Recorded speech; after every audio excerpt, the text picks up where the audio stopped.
facebook.com/bhutfm.russell এই দুটো অ্যাড্রেসে গিয়ে আপনি লিখতে পারেন, আমাদেরকে কমেন্ট করতে পারেন, কমেন্ট সেকশনে গিয়ে আমাদের যে পোস্টটা রয়েছে সেই পোস্টে লাইক দিতে পারেন, কমেন্ট করতে পারেন, শেয়ার করতে পারেন, আপনার যেটা পছন্দ আর কি। তো আমরা আজকে শুরু করতে চাই আমাদের আজকের ভূত এফএমের প্রথম ঘটনা, এবং সেটি যথারীতি একটি ইমেইল, এবং সেই ইমেইলটা আমি পড়ে শোনাচ্ছি। যেভাবে লিখেছেন আমি ঠিক সেভাবেই পড়ার চেষ্টা করছি। আসসালামু আলাইকুম রাসেল ভাই, আমি শাহ মোহাম্মদ রায়হান, সিলেটের মৌলভীবাজার থেকে। আর দেরি না করে ঘটনায় চলে যাই। আজকে আমি আপনাদের সাথে যে কাহিনীকে শেয়ার করব তা আমার এক দুঃসম্পর্কের নারীর শোনা একদম সত্যি ঘটনা। ঘটনা ভালো লাগলে পড়ে শোনাবেন। আমি এই ঘটনাটি হয় অনেকবার পড়েছি, না হয় গতবারও পড়েছি, আমি ঠিক মনে করতে পারছি না। এই ঘটনাটি খুবই ঘটনার সাল ঠিক মনে নেই। লিখেছেন তিনি। ঘটনাস্থল আমার খুব পরিচিত একটা জায়গা, শেরপুরের কোনো এক স্থানীয় জায়গা। তখনকার দিনে বাচ্চা প্রসবের সময় এত আধুনিক কোনো হাসপাতাল, ক্লিনিক, ডাক্তার এগুলো ছিল না। আর মানে এগুলোর অভাব ছিল আর কি, এবং এগুলোর উপরে আস্থা ছিল কম তখনকার মানুষের। তখনকার দিনে এক ধরনের গাইনি ছিলেন যারা বাচ্চা প্রসব করার সময় ডাক্তারের ভূমিকা পালন করতেন। এমনি একজন ছিল নালতের এলাকায়। একদিন গভীর রাতে গাইনি মহিলা ফিরছিলেন কাজ শেষ করে। হঠাৎ রাস্তায় একদল লোক ওনার গতিরোধ করে দাঁড়ায়। গায়িকার হাতে ছিল একটা হ্যারিকেন। উনি দেখলেন কালো জামা এবং কুচকুচে কালো, লোকটা গায়ে শুধুমাত্র লুঙ্গি পরে আছে, এবং গায়ে ভাবলেন বুঝি ডোম বা ম্যাথো বা সুইপার হবে লোকটা। গাইনি বললেন, মানে তার ভাষায় বললেন যে কি কাজ, এটা তার ভাষায় বললেন যে ক্যা কাম হ্যায়। গাইনি ছিলেন বিহারের মহিলা। লোকটা বলল, মা আমি আপনার ভাষা বুঝি না, তবে এটুকুই বলতে পারবো যে আমার বউয়ের বাচ্চা প্রসবের খুব কষ্ট হচ্ছে, আপনি কিছু করে দিলে খুবই উপকার হবে। গাইনি ছিলেন ক্লান্ত, কিন্তু লোকটার কথা শুনে মায়া লেগে গেল। বললেন, কোথায় তোমার ঘর? লোকটা বুঝতে পারে না। পরে গাড়ি ইশারায় জিজ্ঞেস করেন যে তোমার ঘরটা কোথায়? উনি বলেন একটু দূর আছে। পরে শুরু হয় তাদের যাত্রা। গাইনি খেয়াল করলেন তার হারিকেনের আলোটা লোকটা পছন্দ করছে না। বারবার বলছে, মাইজি বন্ধ করে দিন, আমি তো আপনাকে ধরে ধরে নিয়ে যাব। গাইনি মনে মনে ভাবলেন, ব্যাটা যদি ডাকাত বা ঠগ টাইপের কিছু হয়। অবশ্য গাইনির সাথে তেমন টাকা পয়সা ছিল না, কিন্তু টাকা না পেয়ে যদি রেগে গিয়ে মেরে ফেলে।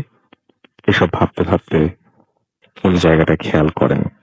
আরে উনি দেখি একটা নর্দমা কিংবা তখনকার দিনের বড় একটা সুয়েজ খাল লাইন, সেইটার ভেতরে তাকে নিয়ে এসে দাঁড় করিয়ে দিয়েছে। গাইনি বললেন, গাইনি দাঁড়িয়ে যান, বলেছেন যে তুমি কে বলো। মানে তার ভাষায় বললেন যে তুই কন হ্যায়, এবং তিনি বললেন, তোমার আমার সাথে কি কাজ, আমি তোর কি ক্ষতি করেছি? অনেকটা জোরে ঝাড়ি দিয়ে জিজ্ঞেস করেন গাইনি। তখন লোকটা গাইনির পা জড়িয়ে ধরে বলে, মা আমি সব বলবো, কিন্তু আগে আমার বউকে বাঁচান। গাইনি বুঝে যান।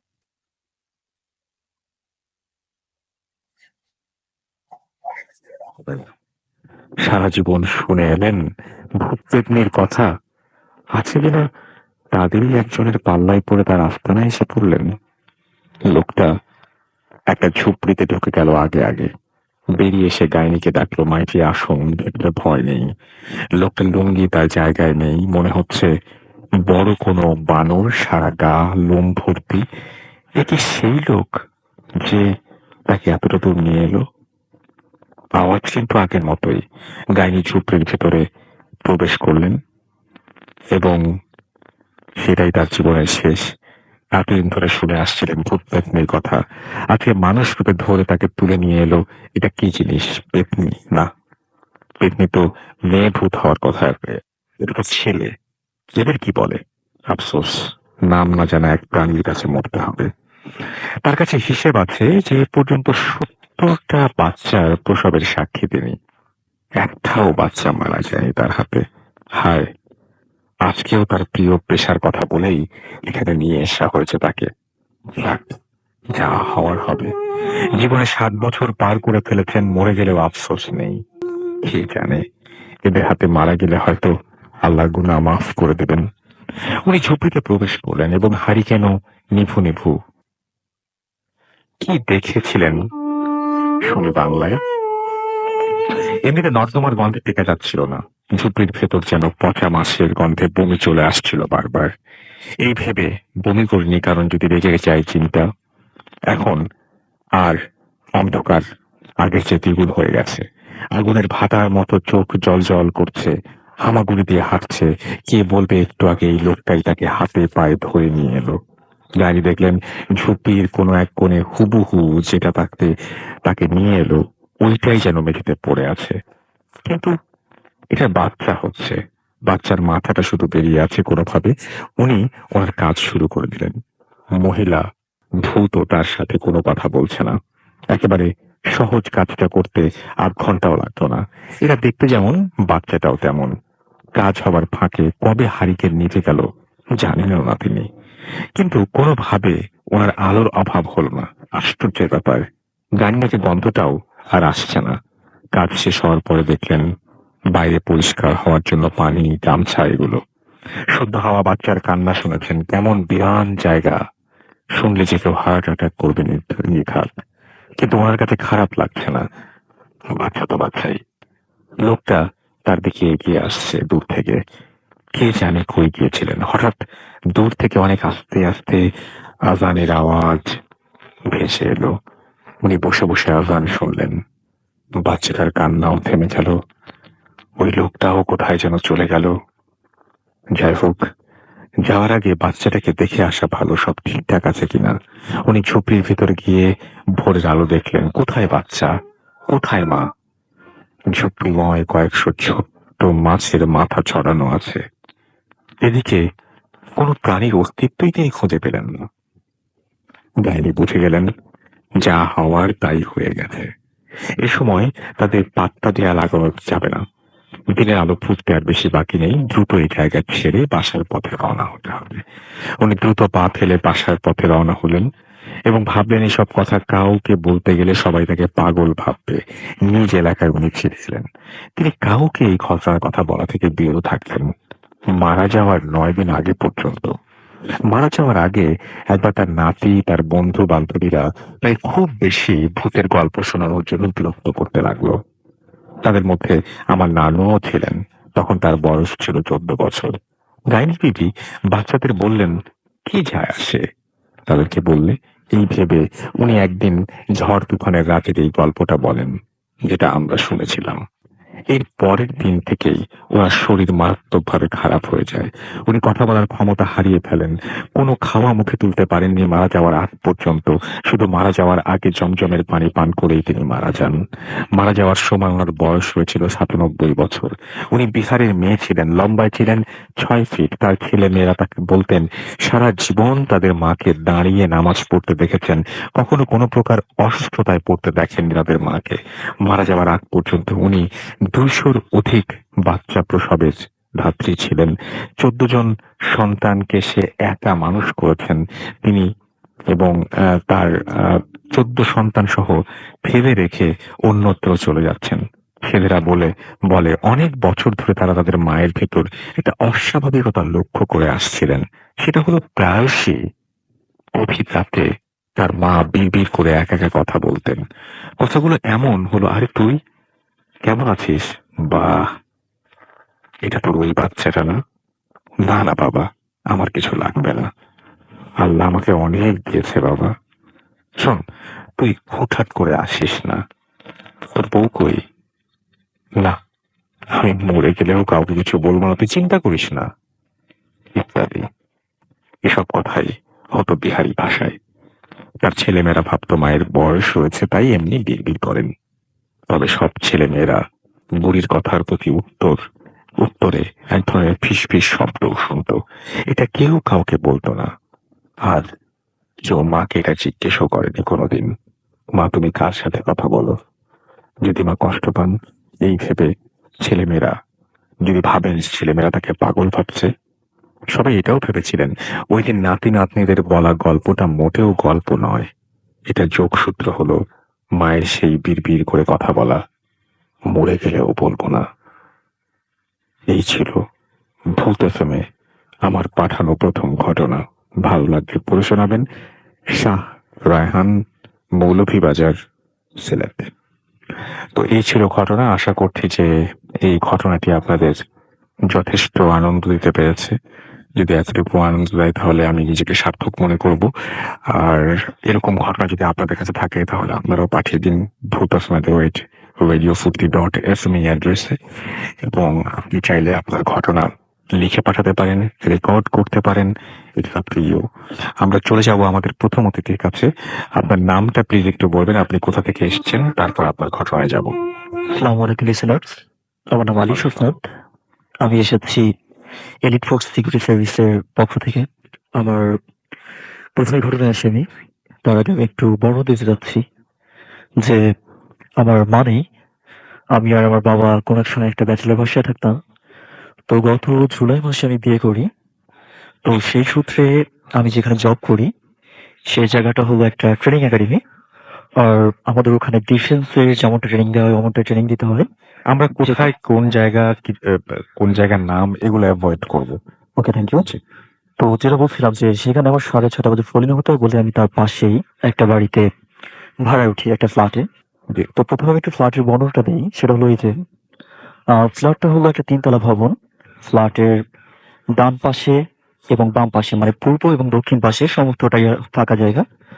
তো দ্বিতীয়ত কথা হলো যখন আমরা ফ্ল্যাটে প্রথম উঠি, তো ফ্ল্যাটের বানানোটা হলো এমনটা, যখন রুম থেকে ঢোকা হয়, প্রথমে গেট থেকে ঢোকা হয়, দরজা খুললে হাতের বাম পাশে একটা বেসিন, তার পাশে কিচেন এবং তার সামনে একটা রুম, ডান পাশে একটা ওয়াশরুম, তার পাশে আরেকটা রুম।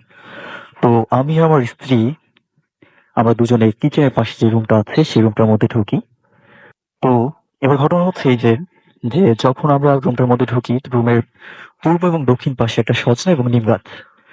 তো রাত্রবেলা আমরা প্রথমে যখন ঘুমোলাম তেমন কোনো সমস্যা হয়নি। তো অ্যাট এ টাইম যখন 3 দিনের মাথায় একদিন রাত্রবেলা তখন 3:17 বাজে সামহাও আমার ঘুম ভেঙে যায়। তো ঘুম ভেঙে যাওয়ার পরে আমি একটা জিনিস নোটিস করি, সেটা হলো এই যে ফ্লোরের মধ্যে যদি ফুটবল পড়ে ধুপ ধুপ ধুপ এমন তো করে কি শব্দ হচ্ছে, যেমনটা ফুটবল বাউন্স করে আর কি। তো আমি করলাম কি, একবার বললাম যে কে ওখানে, আব্বু, কোনো সারা শব্দ নেই। তো তারপর চিন্তা করলাম যে এত রাত্রে আপু কি করবে। তো আমার কাছে বিষয়টা একটু কেমন যেন লাগলো। তো তারপর কোনো শব্দ নেই। তো এট এ টাইম আমি ঘুম থেকে উঠলাম, আমার স্ত্রীও, তিনিও আর কি আমার এই শব্দ পেয়ে উঠে গেলেন যে আমি উঠছি। তো আমরা দুজন একসাথে বাইরে গেলাম, গিয়ে দেখলাম যে কিছু নেই। তো তারপরে লাইট জ্বালিয়ে দেখার পর কিছু না দেখে আমরা রুমের মধ্যে চলে আসলাম। যতক্ষণ আমরা বাতি বন্ধ করলাম শুতে যাব, ঠিক তখনই আমাদের কিচেনের মাঝখান থেকে হাঁড়ি পাতিলগুলো ছড়ে ছড়ে কিছু একটা ফেলছিল, যে হাঁড়ি পাতিল পড়লে যেমনটা শব্দ হয় তেমনটা করে শব্দ হলো। তো ওই শব্দে আমার বাবার ঘুম ভেঙে গেল। তো আমি আবার দৌড়ে গেলাম, আমার স্ত্রীও গেল। আমার স্ত্রী দেখার পরে রীতিমতো কাঁপছে। তো আমি ওকে বললাম যে তুমি রুমের মধ্যে চলে যাও, এখানটাতে আর কি তোমার থাকার প্রয়োজন নেই। কজ আমার স্ত্রী ভূতে খুবই ভয় পান। তো এট এ টাইম আব্বু আসলো, আব্বু আমাকে বললো যে কি হয়েছে, আমি বললাম যে কিছু না। তো আমি করলাম কি, সবগুলো আবার গুছিয়ে টুছিয়ে রুমে চলে আসলাম। তো হঠাৎ করে শুনলাম যে আমাদের কিচেনের সাইডটা থেকে একটা মেয়েলি কণ্ঠে হাসি, অনেকটা খিলখিল করে হাসলে যেমনটা হয়। তো আমার স্ত্রীও শুনতে পেয়েছে। তো ও ভয়ে রীতিমতো কান্না করছে। তো সারা রাত ও ঘুমিয়েছে, আমি জেগে জেগে পাহারা দিয়েছি। তো 9 জুলাই রাত্রবেলা, তো আমার ওয়াইফের সাথে আমার কোনো একটা বিষয় নিয়ে মনোমালিন্য হয়, যে কারণে আর কি আমরা সেপারেট শোয়ার সিদ্ধান্ত নেই।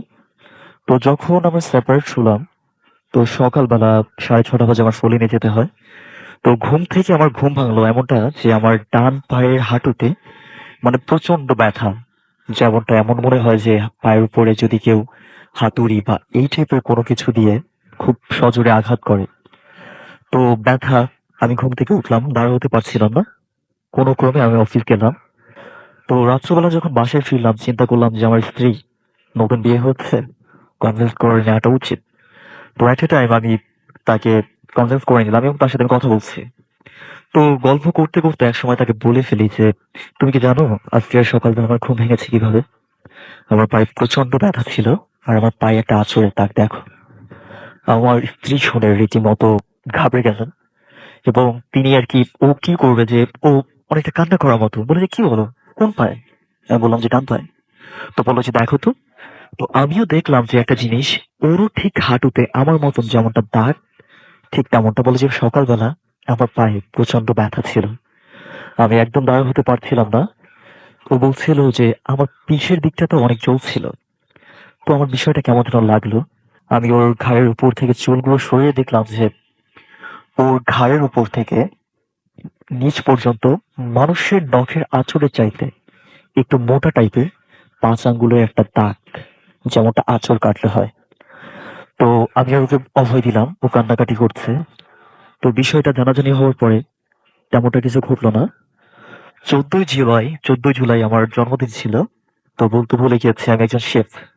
জি। তো এট এ টাইম আমি আমার স্ত্রীকে বললাম যে ঠিক আছে, তুমি একটু ওয়েট করো। তো আমি বাইরে থেকে লেগ পিস নিয়ে আসলাম 12টা হুম হুম। রোস্ট করার জন্য।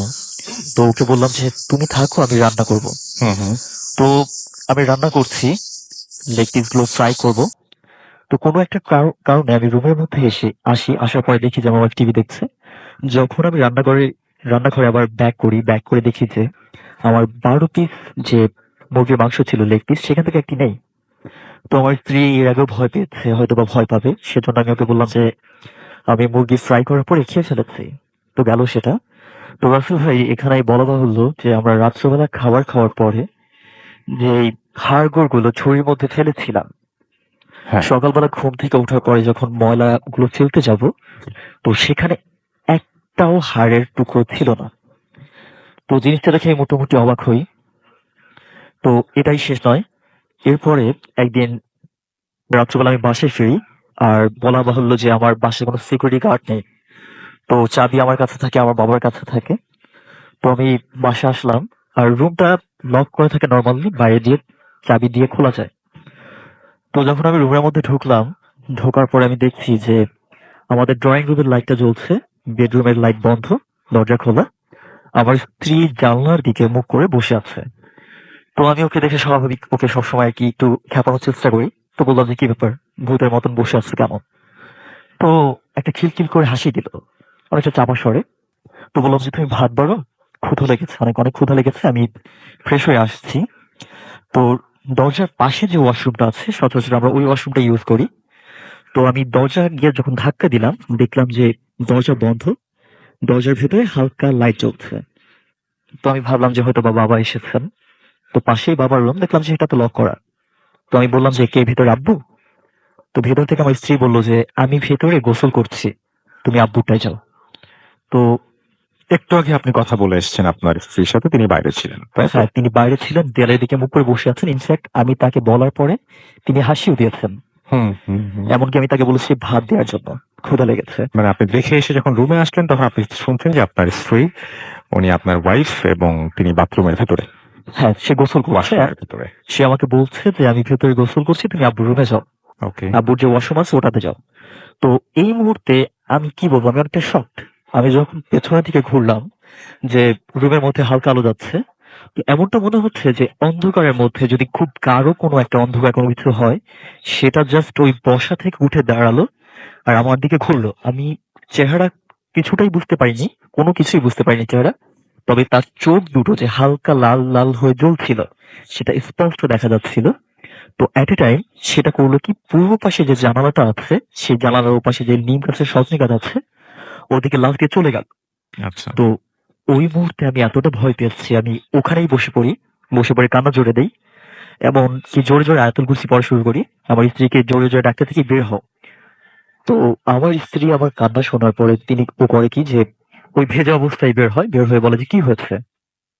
তো আমি বলছি যে তাড়াতাড়ি করে পাশের বাসায় যে ভাইয়া আছে ওনাদেরকে ডাকো। তো ওনাদেরকে ডাকা হলো, ডাকার পরে ওনাদেরকে বললাম যে ভাইয়া এই ঘটনা। তো তাদেরকে যখন এই ঘটনাগুলো বললাম, তারা বললো যে ভাই আমরা তো এত কিছু জানি না, তবে এতটুকু বলতে পারি যে এই বাসায় 2 মাস 3 মাসের বেশি কেউই থাকে না। আচ্ছা। তো সেই মুহূর্তে আমি আমার বাবাকে ফোন দিলাম, আমার বাবা অফিস থেকে ফিরছিলেন। তো বাবা যখন আসলো, বাবাকে আমি সমস্ত ঘটনাটা খুলে বললাম। খুলে বলার পরে বাবা বললো যে তুই একটু একা আমার রুমে আয়। আমি বাবার রুমে গেলাম। তো বাবা বললো যে তুই যে হাঁটুর দাগ তুই একটু দেখবি। তো আমি দেখলাম যে বাবা দেখালো যে তার পায়ের উপরে ঠিক আমাদের দুজনের পায়ে যেমনটা করে দাগ ছিল, তার পায়ে ঠিক তেমনটা একটা দাগ। এমনকি সে যখন উঠছিল ঘুম থেকে তার পায়েও ঠিক সেম পরিমাণে ব্যথা ছিল। তো এমনটা করে চলছে। তো রাত্রেবেলা খাবার রান্না করার জন্য ওই রাতেই আমার স্ত্রী গেল কিচেনে। তো এর মধ্যে বলতে ভুলে গেছি, আমি আমাদের যে বাড়িওয়ালা প্রথম দিকে তাদের সাথে কন্ট্যাক্ট করেছিলাম।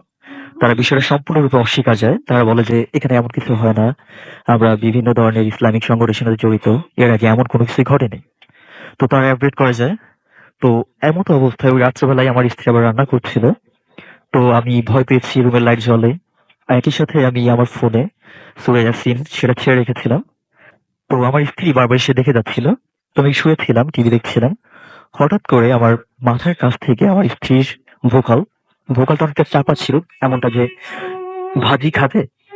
তো আমি সাথে সাথে ঘুরে বললাম যে কি ভাজি। তো দেখলাম কেউ নেই, দৌড়ে আমি কিচেনে গেলাম। আমার স্ত্রীকে বললাম যে তুমি কি আমাকে ভাজি খাওয়ার কথা বলেছো? বলেছে কই না তো। বললাম যে মজা করবে না, একদমই মজা করবে না, প্লিজ সত্যি করে বলো। ও বললো যে আমি তোমাকে ছুঁয়ে বলছি, আমি তোমাকে কোনো ভাজি খাওয়ার কথা বলিনি। ইনফ্যাক্ট আমি রুমের ভেতরেও যাইনি। তো বিষয়টা খুবই সিরিয়াস পর্যায়ে চলে যায়। তো তারপর আমি আমার বাবাকে বলি। সেই দিন রাত্রেই আমরা মোহাম্মদপুরে আমাদের ফুপির বাসা, ওখানে চলে যাই। তো রাতে আমার প্রচুর জ্বর। তো পরের দিন আমি ঢাকা মেডিকেলে আমাকে অ্যাডমিট করা হয়। তো আমার ফুপির একজন পরিচিত লোক ছিলেন, হুজুর টাইপের। তো উনি পরের দিন আমার বাবাকে সাথে করে নিয়ে এখানে আসেন। আসার পরে তিনি বাজার থেকে লাল ধরনের গামছা আর কি কি যেন নিয়ে এসে আর কি রুমটা বন্ধ করেন। তো আমরা ওই বাসাতে উঠি। ওঠার পরে আমার বেশ কিছুদিন জ্বর ছিল। তো যখন আরোগ্য লাভ করি তারপর আর কোনো ধরনের কোনো সমস্যা হয়নি। তবে একটা জিনিস দেখা যায়, আমাদের বাসার যে দক্ষিণ সাইডে যে জানালাটা আছে ওর পাশে একটা ছোট একতলা ভবন আছে, যে হুম। বাসার আমাদের জানালা থেকে দূরত্ব 4 ফিট দূরত্বে আচ্ছা। ওটা। তো রাসেল ভাই ওখানে একটা জিনিস দেখা যায়, সেটা হলো এই যে যদি এখনো রাত্রেবেলা ঘুমোই আমরা মাঝে মাঝে শুনতে পাই যে ওই জানালার ওপাশে যে বিল্ডিং এর মানে ছাদটা আছে, ছাদে একটা বাচ্চা ছেলে, মানে বাচ্চা যে কোনো একটা বাচ্চা ছিল অথবা মেয়ে, সঠিক বোঝা যায় না, আর একজন মহিলা, এনারা মাঝে মাঝে কান্না করেন। আবার অনেক সময় দেখা যায় যে একটা আগুনের গোলা পূর্ব পাশ থেকে সেই বিল্ডিং এর পশ্চিম পাশে যায়, আবার পশ্চিম পাশ থেকে পূর্ব পাশে আসে। তো যে কারণে আমরা জানালা খুলি না। এটাই ছিল আমার প্রথম ঘটনা। Thank you. Thank you so much আপনার প্রথম ঘটনার জন্য আপনাকে অনেক অনেক ধন্যবাদ এবং আশা করছি যে এই ঘটনাটি আপনাদের ভালো লেগেছে এবং আমার কাছে বেশ কিছু কমেন্ট আছে যে কমেন্টগুলো আমি একটু পড়তে চাই। রায়হান আমাদের লিখেছেন যে আই লাভ ভূত এফএম, অলওয়েজ সাথে আছি, আমরাও আপনার সাথে আছি। শশী মন্ডল আমাদের সঙ্গে আছেন, হ্যালো রাসেল ভাই, আই লাভ ভূত এফএম। আমাদের সঙ্গে আছেন Sarwar Alam, hello, I am from India. এবং তিনি বলছেন যে তিনি বাংলাদেশ থেকে আসছেন। আচ্ছা, ওকে। আমাদের সঙ্গে আছেন হুসাইন আহমেদ, কাঁথার নিচে শুয়ে তিনি শুনছেন। আচ্ছা, আমাদের সঙ্গে আছেন কামরুল হাসান, এবং আমাদের সঙ্গে আছেন এমডি আরাফাত, এবং আমাদের সঙ্গে আছেন দেখতে পাচ্ছি মাহমুদুল হাসান। এবং তিনি বলছেন যে আমার কিছু বন্ধুর রিয়েল কিছু ঘটনা আছে, শেয়ার করতে পারছি না, আমি সময় পেলে শেয়ার করব, ফ্রম সাউথ আফ্রিকা। অলরাইট, আমি খুব ইগারলি ওয়েট করব ফর ইউর স্টোরিজ, এবং আপনি যত তাড়াতাড়ি পারেন সেটা আমাকে মেইল করবেন এবং আমি অপেক্ষা করবো আসলেই। মাহমুদুল হাসান। আমাদের সঙ্গে আছেন সামিয়া সালসাবিল, এবং তিনি বলছেন যে ক্লাস 8-এ পড়েন তিনি, এবং তার জন্য দোয়া করতে চেয়েছেন। ডেফিনেটলি অনেক দোয়া করি সামিয়া সালসাবিল, এবং আপনি আপনার এক্সামের জন্য দোয়া চেয়েছেন। আল্লাহ যেন আপনাকে ভালো এক্সাম দেওয়ার মতন ক্ষমতা দেন। আমাদের ইনজামামুল হক ফাহিম আমাদের সঙ্গে আছেন দেখতে পাচ্ছি জিসাম, এবং আমাদের সঙ্গে আছেন দেখতে পাচ্ছি এমডি হুমায়ুন, আছেন আমাদের সঙ্গে সজল আহমেদ, আমাদের সঙ্গে লিখেছেন এখানে এস আর সৌরভ, এছাড়াও আমাদের সঙ্গে আছেন এম আর এইচ নীরব, আমাদের সঙ্গে আছেন রিফাত হোসেন, আছেন মাশফিকুর আর শিহাব, এছাড়াও আছেন আমাদের সঙ্গে নুসরাত জাহান, ঈশিতা, ঈশা, আমাদের সঙ্গে আছেন। আমাদের সঙ্গে আছেন সৈকত অর্ণব, এছাড়াও শফিউল রাতুল আমাদের সঙ্গে আছেন, ইমতিয়াজ আহমেদ লিঙ্কন আমাদের সঙ্গে আছেন, আমাদের সঙ্গে আছেন ফালিকিন আহমেদ, অনিক মেহেদী আমাদের সঙ্গে আছেন, অ্যালেক্স জায়ান আমাদের সঙ্গে আছেন, আমাদের সঙ্গে আছেন আহমেদ তানভীর, এছাড়াও শ্রাবণী আখতার আমাদের সঙ্গে আছেন, এমডি হৃদয় আমাদের সঙ্গে আছেন, আমাদের সঙ্গে আছেন দেখতে পাচ্ছি এছাড়াও আরো অনেকেই, বিডি হৃদয় আমাদের সঙ্গে আছেন, জি এম নাজমুল ইসলাম যশোর নওয়াপাড়া থেকে আমাদের সঙ্গে আছেন, আমাদের সঙ্গে আছেন এমডি আলম, সিজাদুল ইসলাম নয়ন আমাদের সঙ্গে আছেন, আমাদের সঙ্গে আছেন এমডি শরীফুল ইসলাম সহ আরো অনেকে। আপনি যদি থাকতে চান তাহলে সরাসরি চলে আসতে পারেন আমাদের রেডিও ফুর্তিতে, এবং এই পেজেও আপনি এসে জয়েন করতে পারেন। আমাদের পেজের অ্যাড্রেস www.facebook.com/radio.furti and www.facebook.com/bhutfm.russell। আমরা ওয়েট করব আপনার জন্য এবং পুরোটা সময় আশা করছি আমাদের সঙ্গে থাকবেন। এখন চলে যাব ছোট্ট একটা বিরতিতে, ফিরে আসবো আবারও আমাদের আরো একজন অতিথিকে নিয়ে। সেই পর্যন্ত আমাদের সঙ্গে থাকুন। স্টে টিউন ফর রেডিও ফুর্তি এফএম and do ফুর্তি। Booth FM, the night comes alive with Ramin.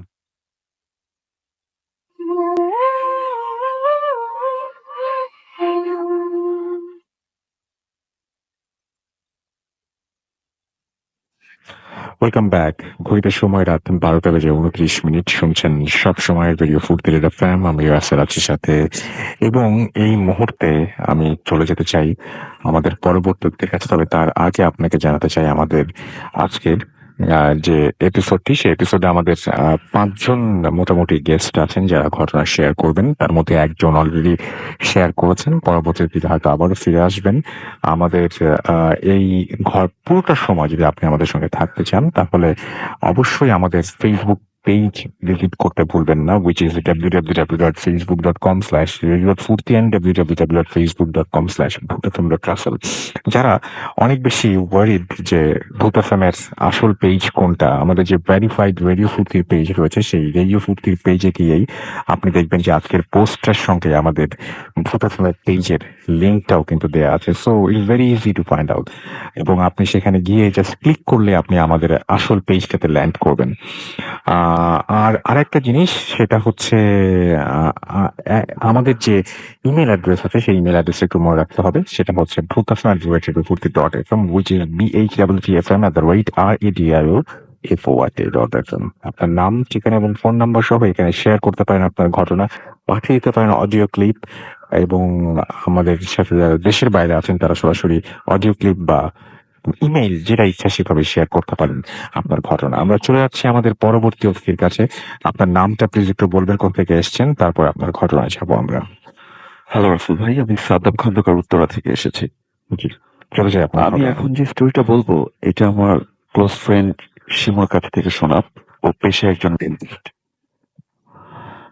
এটা ছিল ওর এক ভাইয়ের সঙ্গে ঘটের স্টোরি। জি, তো ওই যে ভাইয়ের স্টোরিটা, সে ম্যারিড ছিল।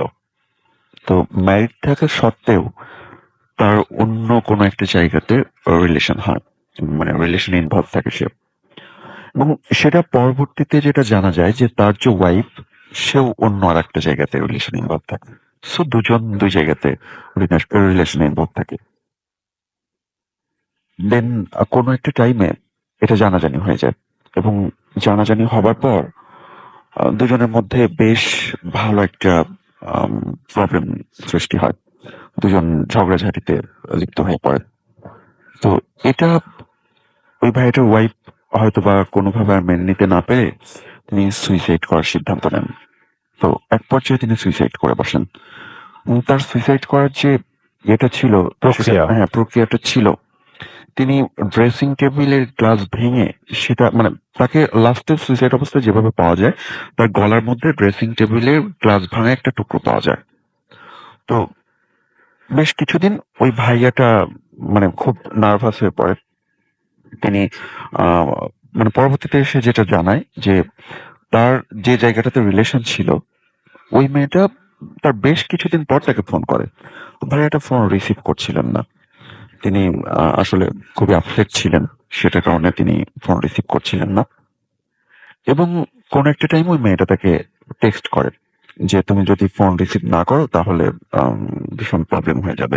তো ভাইয়াটা আসলে বিস্তারিতটা জানার জন্য তাকে ফোন করে। এবং ফোন করে জিজ্ঞাসা করেন যে কি হয়েছে।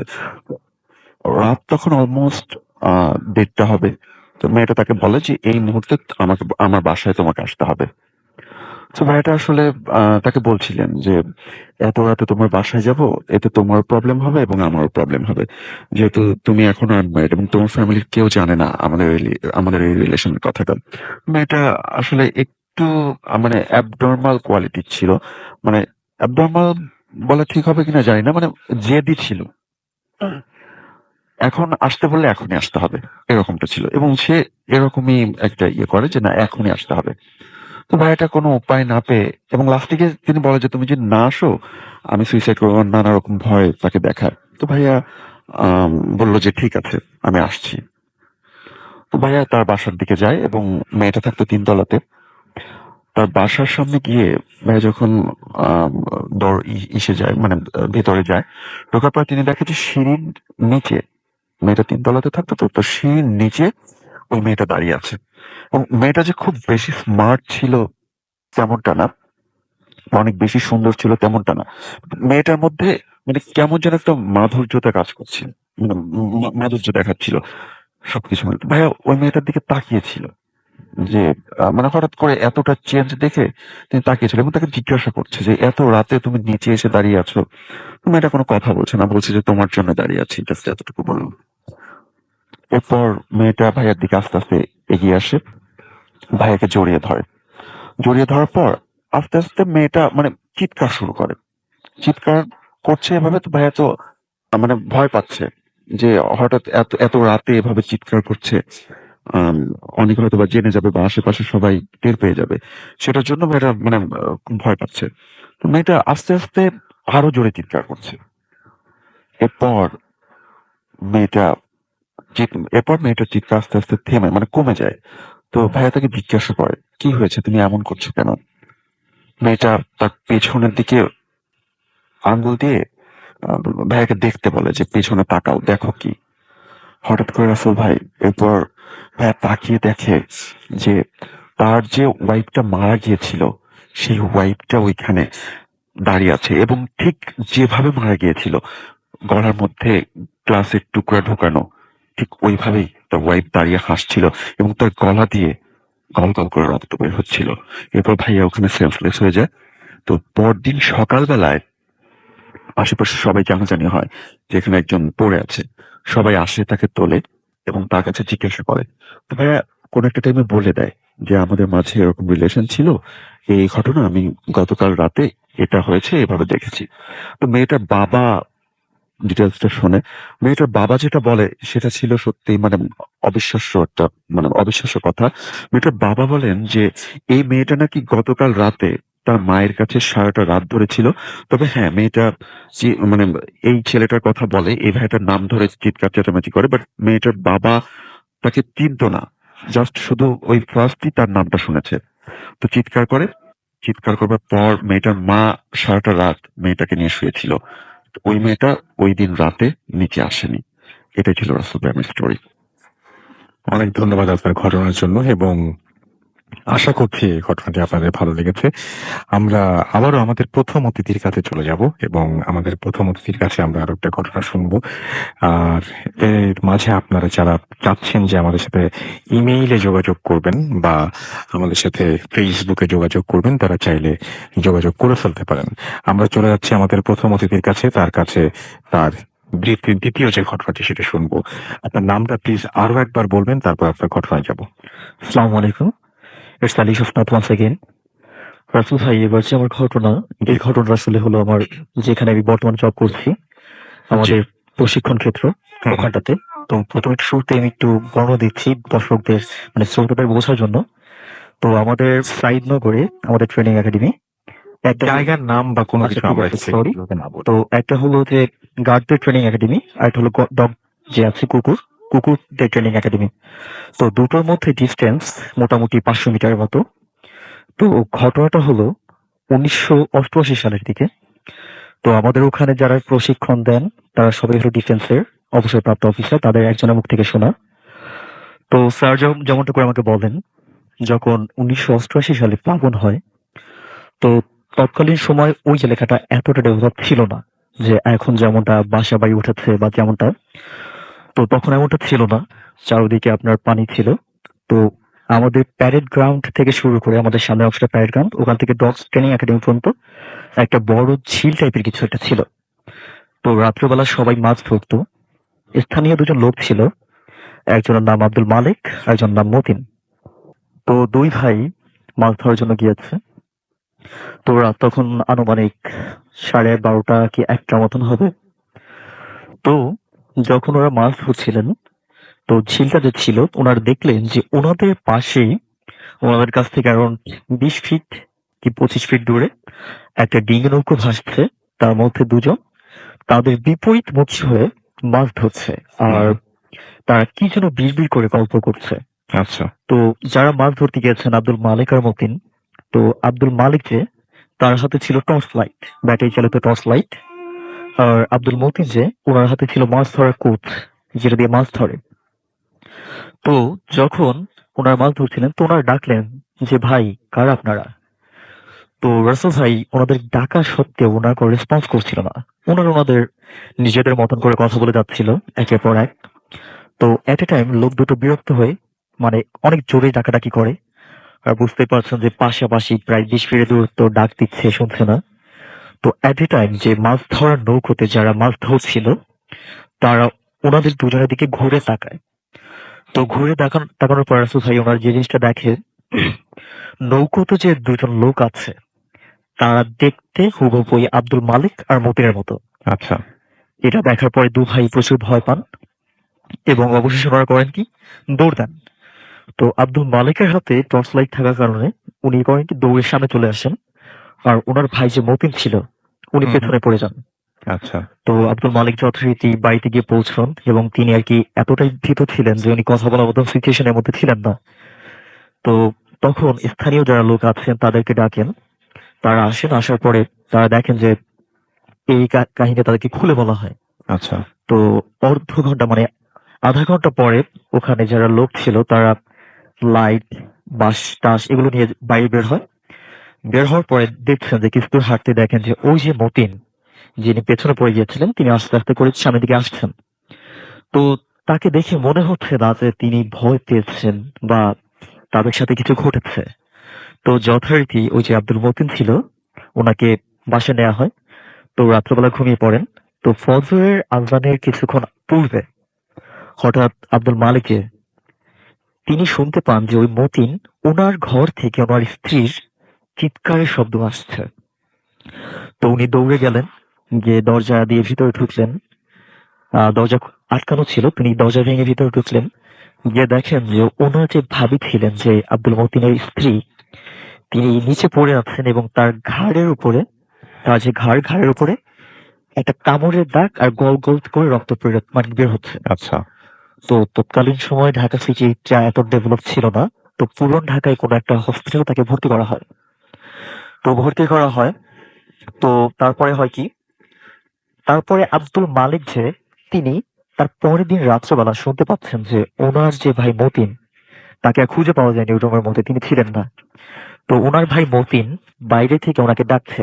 এর মধ্যে হয়েছে কি, ওই দিন বিকেল বেলা যখন সকাল হলো, সকালবেলা একজন লোক যাচ্ছে ওই যে ঝিলটা ছিল, ঝিলের পার থেকে, তখন দেখা যায় যে আব্দুল যে মতিন ছিল, তার মৃতদেহ ঝিলের মধ্যে অর্ধেকটা, আর ঝিলের যে ডাঙা আছে, ডাঙায় অর্ধেক বসে আছে।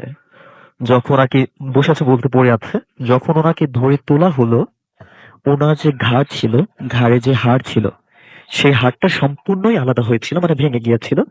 শুধু গলার যে মাংস আর চামড়া আছে তার সাথে তার মাথাটা ঝুলছিল। তো যথারীতি দাফন কার্য সম্পন্ন হয়। আর ওনার স্ত্রীকে তো পুরান ঢাকায় একটা হাসপাতালে ভর্তি করা হয়েছে। তো তার পরের দিন রাত্রেবেলা আব্দুল মতিন যে, উনি আর কি বাইরে, মতিনের কণ্ঠেই কেউ আব্দুল মালিক যে তাকে ডাকছে রাত্রেবেলা, যে ভাই মালিক একটু বাইরে আসবি, তোর সাথে একটু জরুরি কথা আছে। তো উনি যথারীতি ভয় পেয়েছেন, আজকে যার দাফন কার্য সম্পন্ন হয়েছে সে কি করে তাকে ডাকতে পারে। তো আব্দুল মালিক তখন আর কি, গ্রামের বাড়িতে হয়তো বা জানেন যারা আছে, তাদের কাছে ছোটখাটো অস্ত্র থাকতো, যেমন বড় টাইপের আর কি, কুঠো টাইপের, দা টাইপের। তো ওনার ঘরে ওরকম একটা খঞ্জর ছিল। তো ওটা নিয়ে উনি বাইরে বের হন, ওনার স্ত্রী সমেত ওনার একটা ছেলে। ছেলেটা খুব বেশি বড় না, মানে টিন এজের ছিল। তো বাইরে বের হন, উনি ডাকাডাকি করেন যে কে আছিস, কে দেখেছিস, আমার সামনে আয়। তো ওই দিনকে কিছু ঘটে না রাসেল ভাই। তো তারপর রাত্রেবেলা ওনারা ঘুমিয়ে পড়েন। তো তার পরের দিন রাত্রেবেলা উনি শুনতে পান যে ওনার ঘরের এক কোণে ওনার যে ভাবি আছেন, সেই ভাবি যিনি হাসপাতালে ভর্তি, তিনি তো মানে ওই দিনকে মারা গিয়েছেন হাসপাতালে। তার বডি এখন জানা হয় না। ওই দিনকে রাত্রেবেলা তিনি শুনতে পাচ্ছেন যে তার ভাবি এক কোনায় বসে কান্না করছে, অন্য কোনায় তার ভাই তাকে ডাকছে। তো এটা জানার পরে তিনি আর কি অনেকটা ভয় পেয়ে যান। তো পরবর্তী দিন যখন ওই সময় তো আর কি টেলিফোন অতটা ব্যবহার ছিল না। তো পরের দিন যখন উনি হাসপাতালে যান, গিয়ে শোনা যায় ওনার ভাবি মারা গিয়েছে। তো ওই দিনকেও রাত্রেবেলা তার ভাই ঠিক সেম ভাবে তাকে ডাকে যে ভাই মালিক একটু বাইরে আসবি, একটু বাইরে আসবি। তো একই সাথে তার ভাবি কণ্ঠ, কান্না। তার ভাবি হাসপাতালে ভর্তি ছিল। পরের দিন গিয়ে জানতে পারে যে তার ভাবি মারা গিয়েছেন, তবে কর্নার কে রাখছিল। তো তখন আপনারা হয়তো বা জানেন যে অনেক সময় মাহফিল হয়, বিভিন্ন ধরনের ইসলামিক কার্যক্রম। তো তখন কোনো একটা জায়গায়, তৎকালীন সময় কোনো একটা জায়গার একজন পীর সাহেব মাহফিলের জন্য আসেন। তো আসার পরে তিনি তার শরণাপন্ন হন এবং তাকে ঘটনাটা খুলে বলেন যে এমনটা এমনটা ঘটেছে। তো তখন তিনি তাকে যে যুক্তিটা দেন যে তোমরা যখন ওখানে মাছ ধরতে গিয়েছ, হয়তোবা তারা কোনো বিশেষ কোনো কাজ করছিল, তখন তুমি তাদের কাজে বাধা দিয়েছ, যে কারণে তোমরা এই সমস্যার মধ্যে পড়েছ। তোমার বড় ভাই যে ছিল সে মারা গিয়েছে, এখন ওদের টার্গেট হলো তোমাকে মারা। তো তখন ওই যে পীর সাহেব ছিলেন, তিনি করেন কি রাসেল ভাই যে তাদের মানে তাদের পরিবারের যে তিনজন সদস্য, তার সন্তান, তার স্ত্রী এবং তাকে তিনজনকে তিনটা তাবিজ দেন। তো যথারীতি ভালোভাবে চলছিল। তাবিজ পাওয়ার পরে জাস্ট রুমের উপরে ঢিল পাটকেল পড়তো, বাট অন্য কোনো সমস্যা না। তো একদিন রাতে মানে সন্ধ্যার পরে পরে ওনার ছেলে বাজার থেকে ফিরছিল। তো যথারীতি তিনি বাজার করে যখন বাসায় ঢুকলেন রুমের মধ্যে, তো তখনই তার ছেলে মানে অনেকটা চিৎকার চেঁচামেচি, মানে একটা মানুষের গলায় চিপে ধরলে যেমনটা চোখ দুটো বড় হয়ে যায়, তেমনটা করে তার ছেলের চোখ দুটো বড় হয়ে যাচ্ছিল। আর এর মধ্যে এর আগে তার ভাইয়ের মৃত্যু আর তার ভাইয়ের স্ত্রীর যে মৃত্যু, সেজন্য পুলিশ তাদেরকে আর কি সন্দেহ করছিল। তো এট এ টাইম ওনার ছেলে যখন রুমের মধ্যে ফিরল, তখন তার গলা চেপে ধরলে যেমনটা হয় আর কি, এমনটা করে আর কি তার চোখ দুটো বড় বড় হয়ে যাচ্ছিল, নাক মুখ থেকে রক্ত বেরোনোর উপক্রম। তো শুধু একটা কথাই ছেলেটা বলতে পারলো যে বাবা আমার গলা চেপে ধরেছে, আমাকে বাঁচাও। তো এট এ টাইম ওই যে আব্দুল মালিক, উনি করলেন কি দৌড়ে গিয়ে ওনার ছেলেকে ধরলেন। কিন্তু কিভাবে কিভাবে কি হয়ে গেল কেউ কিছু বুঝে ওঠার আগে ওনার ছেলে মৃত্যুর কোলে ঢলে পড়লেন। তো যখন তিনি মৃত্যুবরণ করলেন, তার নাক থেকে মুখ থেকে ফিনকি দিয়ে রক্ত বের হচ্ছিল। তো একটা জিনিস খেয়াল করলেন তখন তিনি, যে তার ছেলের গলাটা ঠিক তেমন, তার ভাইয়ের যেমন গলাটা ভাঙা ছিল গলার হাড়, তার ছেলের গলার হাড়টাও ঠিক তেমন ভাবে ভেঙে গিয়েছে, তাকে কেউ স্পর্শ করেনি। তো অমনটা করে ঘাটটা ঝুলছে যখন তাকে জাগালেন। তো এট এ টাইম পরের দিন পুলিশ আসলেন। পুলিশ সন্দেহ তালিকায় তাদেরকেই গণ্য করলেন এবং তারা শেষমেশ ওই আব্দুল মালিক এবং তার স্ত্রী শেষমেশ তাদের ছেলের শোকে এবং সেই পুলিশের মানে সন্দেহের কারণে দুজন মিলে বিষ পান করে আত্মহত্যা করেন। আর তারপরে এই ঘটনাগুলো এভাবেই ঘটেছিল। আর তারপরে জায়গাটা ডেভেলপ হয়, আর কোনো ঘটনা তারপরে দেখা যায়নি। এই ছিল আমার ঘটনা রাসেল ভাই। Thank you. Thank you very much. আপনার ঘটনার জন্য আপনাকে অনেক ধন্যবাদ। আমি দেখতে পাচ্ছি যে অনেকেই আমাদের মেসেজ পাঠিয়েছেন, সেগুলো একটু পড়তে চাই, এবং কমেন্ট করেছেন, সেগুলো একটু পড়তে চাই। সাবরিনা মায়েশা আমাদের সঙ্গে আছেন এবং তিনি শুনছেন আমাদেরকে এই মুহূর্তে। তাহমিনা আফরিন আমাদের সঙ্গে আছেন, তিনিও শুনছেন আমাদেরকে। সাদিয়া নওরিন আমাদের সঙ্গে আছেন তারিফুল ইসলাম রনি। এছাড়াও আমাদের সঙ্গে আছেন ইয়াসিন শাফিন, আমাদের সঙ্গে আছেন দেখতে পাচ্ছি হৃদয় খান। এছাড়াও এস আবির আমাদের সঙ্গে আছেন দেখতে পাচ্ছি সামিয়া, আমাদের সঙ্গে আছেন লিঙ্কন আহমদ। এছাড়াও আছেন আমাদের সঙ্গে দেখতে পাচ্ছি পিতুল খান, এবং তিনি শুনছেন। অন্তু আচার্য কিশোর আমাদের সঙ্গে আছেন। মানা মাহমেদ আমাদের সঙ্গে আছেন দেখতে পাচ্ছি নীলান্তি আচল, আমাদের সঙ্গে আছেন লিটন নাটক থেকে, আমাদের সঙ্গে আছেন দেখতে পাচ্ছি মোহাম্মদ জয়। এছাড়াও আছেন ইমরান, আমাদের সঙ্গে আছেন ওয়ালিদ লিমন। এছাড়াও আছেন আমাদের সঙ্গে আছেন এমডি বদরুল মিয়া, আছেন আমাদের সঙ্গে রিয়াদ আলম আহমেদ, আকিব ইবনে সাইদ নাটক থেকে আছেন আমাদের সঙ্গে। এছাড়াও আছেন দেখতে পাচ্ছি এই মুহূর্তে ইরফাত এবং তিনি বলতে জানি সাগর চট্টগ্রাম থেকে শুনছেন তিনি। এমডি ইয়াসিন আরিফ আমাদের সঙ্গে আছেন এবং ভূত এফএম শুনছেন তিনি। আমাদের সঙ্গে আছেন আশিক, এছাড়াও আছেন আমাদের সঙ্গে দেখতে পাচ্ছি রেজওয়ান আহমেদ রবিন, আমাদের সঙ্গে আছেন রিজানা ইয়াসমিন কামিনী, এছাড়াও আছেন তশফিক হুসাইনা আমাদের সঙ্গে, রবিন হুসাইন আমাদের সঙ্গে আছেন, মেহেদি হাসান মুইন আমাদের সঙ্গে জামালপুর থেকে আছেন, ইমরান চৌধুরী আমাদের সঙ্গে আছেন, আমাদের সঙ্গে আছেন তহিদুল ইসলাম, এছাড়াও শৈশব ইসলাম আমাদের সঙ্গে আছেন, সাদ্দাম সাকিব জিম আমাদের সঙ্গে আছেন, আমাদের সঙ্গে আছেন রায়হান আহমেদ, সাব্বির খান পিয়াল আমাদের সঙ্গে আছেন, সিয়াম আহমেদ আমাদের সঙ্গে আছেন, জেড এম তানভীর ইয়াসির আকুন আমাদের সঙ্গে আছেন, আমাদের সঙ্গে আছেন এমডি বিলাল, আমাদের সঙ্গে আছেন আহমেদ শিশির, আছেন আমাদের সঙ্গে মারুফ হোসেন দীপু, সাইদ ইশতিয়াক আহমেদ আমাদের সঙ্গে আছেন, জে আর ইব্রাহিম আমাদের সঙ্গে আছেন, আমাদের সঙ্গে আছেন দেখতে পাচ্ছি এছাড়াও এস এম মাহমুদুল্লাহ, আমাদের সঙ্গে আছেন এই মুহূর্তে মাশফিক আর মোহাম্মদ সাকিব সহ আরো অনেকে। আপনাদেরকে অনেক ধন্যবাদ আমাদের সঙ্গে থাকার জন্য এবং আশা করছি বাকিটা সময় আমাদের সঙ্গেই থাকবেন। একটা ছোট্ট বিরতি যাচ্ছি, বিরতির পরে আবারও ফিরে আসবো, সেই পর্যন্ত আমাদের সঙ্গে থাকুন। স্টে টিউন টু রেডিও ফুর্তি এইচডি এফএম অ্যান্ড ডু ফুর্তি। Mood FM. The night comes alive with Grammy.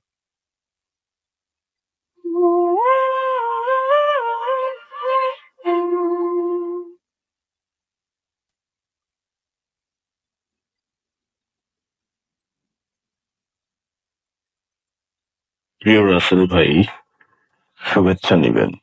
আমি টিটো, পেশায় চলচ্চিত্রকার, ঢাকায় বসবাসকারী হলেও আমার স্থায়ী বাড়ি হচ্ছে খুলনায়। ভূত এফএম প্রোগ্রামটি আমি দীর্ঘ বছর ধরে শুনে আসছি, বলতে পারেন একদম প্রোগ্রামের শুরু থেকেই। আমার জীবনে একটি অদ্ভুত ঘটনা বলার ইচ্ছা সেই শুরু থেকেই প্রবণতা ছিল। যাই হোক, ঘটনাটি আমার জীবনের প্রথম ছিল। আজ এত বছর পেরিয়ে আর কোনো ঘটনাই আমার জীবনে ঘটেনি। আমি তখন নবম কি দশম শ্রেণীর ছাত্র। ঘটনাটি বলার আগে বাড়ির স্ট্রাকচার সম্বন্ধে একটু বলছি। খুলনা শহরের প্রত্যেক বাড়িটি। ঘটনাটা ঘটেছিল বাড়ির পেছনে। ব্রিটিশ পিরিয়ডের দোতলা বাড়ি, নিচতলায় আমরা ভাই বোন বাবা মা নিয়ে বসবাস করতাম। বাড়ির সামনে কিছু জায়গা, ডানে একটু জায়গা, আবার পেছনে বেশ অনেকটা জায়গা। বাড়ির পেছনে বলেন সামনে বলেন গ্রিলে ঘেরা। বাড়ির পেছনটার বর্ণনা বলতে হয়, ডানে একটি বেশ বড় আম গাছ, 3 গজ কি 4 গজ হবে, সীমানা প্রাচীর, তারপরে পাশের বাড়ি। আর বাম দিকটায় হবে হচ্ছে বেশ অনেকটা খোলা জায়গা, যেখানে আমার মা কাঠ শুকাতে দিত, আমাদের বাড়ির কাপড় টাপড় শুকানোর দড়ি টড়ি এগুলো অনেক কিছুই ছিল। আর আরো বাদিকে গেলে ছোট বাগান মতো ছিল, অব্যবহৃত প্রাচীর ছিল, দরজা ছিল। ওখানে দুটো মাঝারি সাইজের গাছ ছিল, একটা হচ্ছে পেয়ারা গাছ, বেশ বড়, একটা ডাল হেলে ছিল প্রায় মানুষের মাথা সমান উচ্চতায়। আরেকটি গাছ ছিল কলকে গাছ, হলুদ হলুদ ফুল। তবে এক সন্ধ্যায় বিদ্যুৎ চলে যায়, তাই আমি বারান্দায় আসি, পেছনের বারান্দা। রান্নাঘর থেকে মা হ্যারিকেন নিয়ে বেরিয়ে আসেন এবং আমাকে বলেন যে হারিকেনটা একটু ধর, আমি কাঠ নিয়ে আসি। মা কেবল পা বাড়িয়েছে মুহূর্তেই আমি আম্মাকে থামতে বলি। আমি এক দৃষ্টিতে দেখছিলাম যে ডানের কোণার থেকে বাইরের দিকে একটা পাঞ্জাবি, শুধু পাঞ্জাবি, মাথা নাই, হাত নাই, পা নাই, একটা পাঞ্জাবি মানুষের অবয়বেই যদি হেঁটে আসে, যেভাবে হয় সেভাবে হেঁটে চলে যাচ্ছে। কিছুটা বেশ হবে, মানুষের হাতে কিনা একটু বড়ই হবে। 5-6 সেকেন্ড আমি তাকে লক্ষ্য করলাম। যখনই আম গাছটা ভেদ করে গিয়ে আমাদের ডান দিকের সীমানা প্রাচীর ক্রস করবে এমন মুহূর্তেই আমি বললাম ছুট, তাকে তর্ক বলে কি জানি কি ভূত চেপেছিল মাথায়। এই মুহূর্তে আমি যখনই দৌড়তে শুরু করি, তার নিয়েই পেছনের দিকে দৌড় দেয়। যার কারণে আমার অনেকটাই কাছ থেকেও চলে যায়। আর আমিও দৌড় দিচ্ছি ও পেছনে পেছনে। এক পর্যায়ে আমি হাবার মতো করে হাত চালিয়ে দিই। ভর রাখতে পারি না, ভারসাম্যহীন অবস্থায় আমি টলতে টলতে গিয়ে ডান দিকের কোনায় একটি পেয়ারা গাছে আঘাত পেয়ে মাটিতে পড়েছে। আর নিজের চোখে দেখি বাড়ি খেয়েও মানে আহত অবস্থায় আমি দেখছি যে দেয়াল ভেদ করে ও চলে গেল। আর পেছন দিকটায় তাকিয়ে দেখি যে আমার মা তো করে আমার কাছে চলে এসছে। পেছনের বাড়ি থেকে টর্চ লাইট মারছে, টানের দিকটার বাড়ি থেকে টর্চ লাইট মারছে। তখন আমি চিৎকার করছিলাম আর ছুটছিলাম ওর পিছনে। আমার জীবনে আসলেই এটা খুবই আশ্চর্য একটা ঘটনা। যে ঘটনাটা আমি প্রথমকে শেয়ার করার চেষ্টা করেছি। আপনার যদি ঘটনাটা ভালো লাগে প্রচার করলে খুশি হব। ভূত FM, the night comes alive with grabbing form.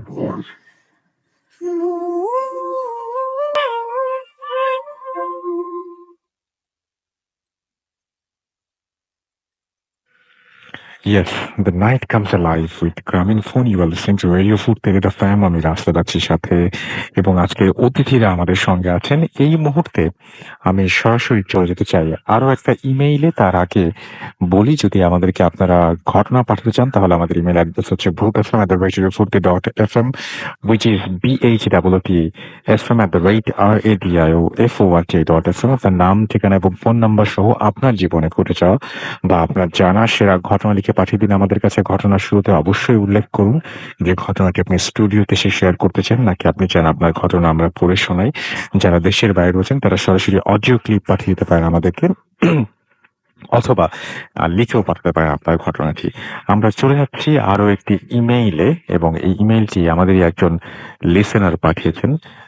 তার মতো করেই পড়ার চেষ্টা করবো ইনশাল্লাহ।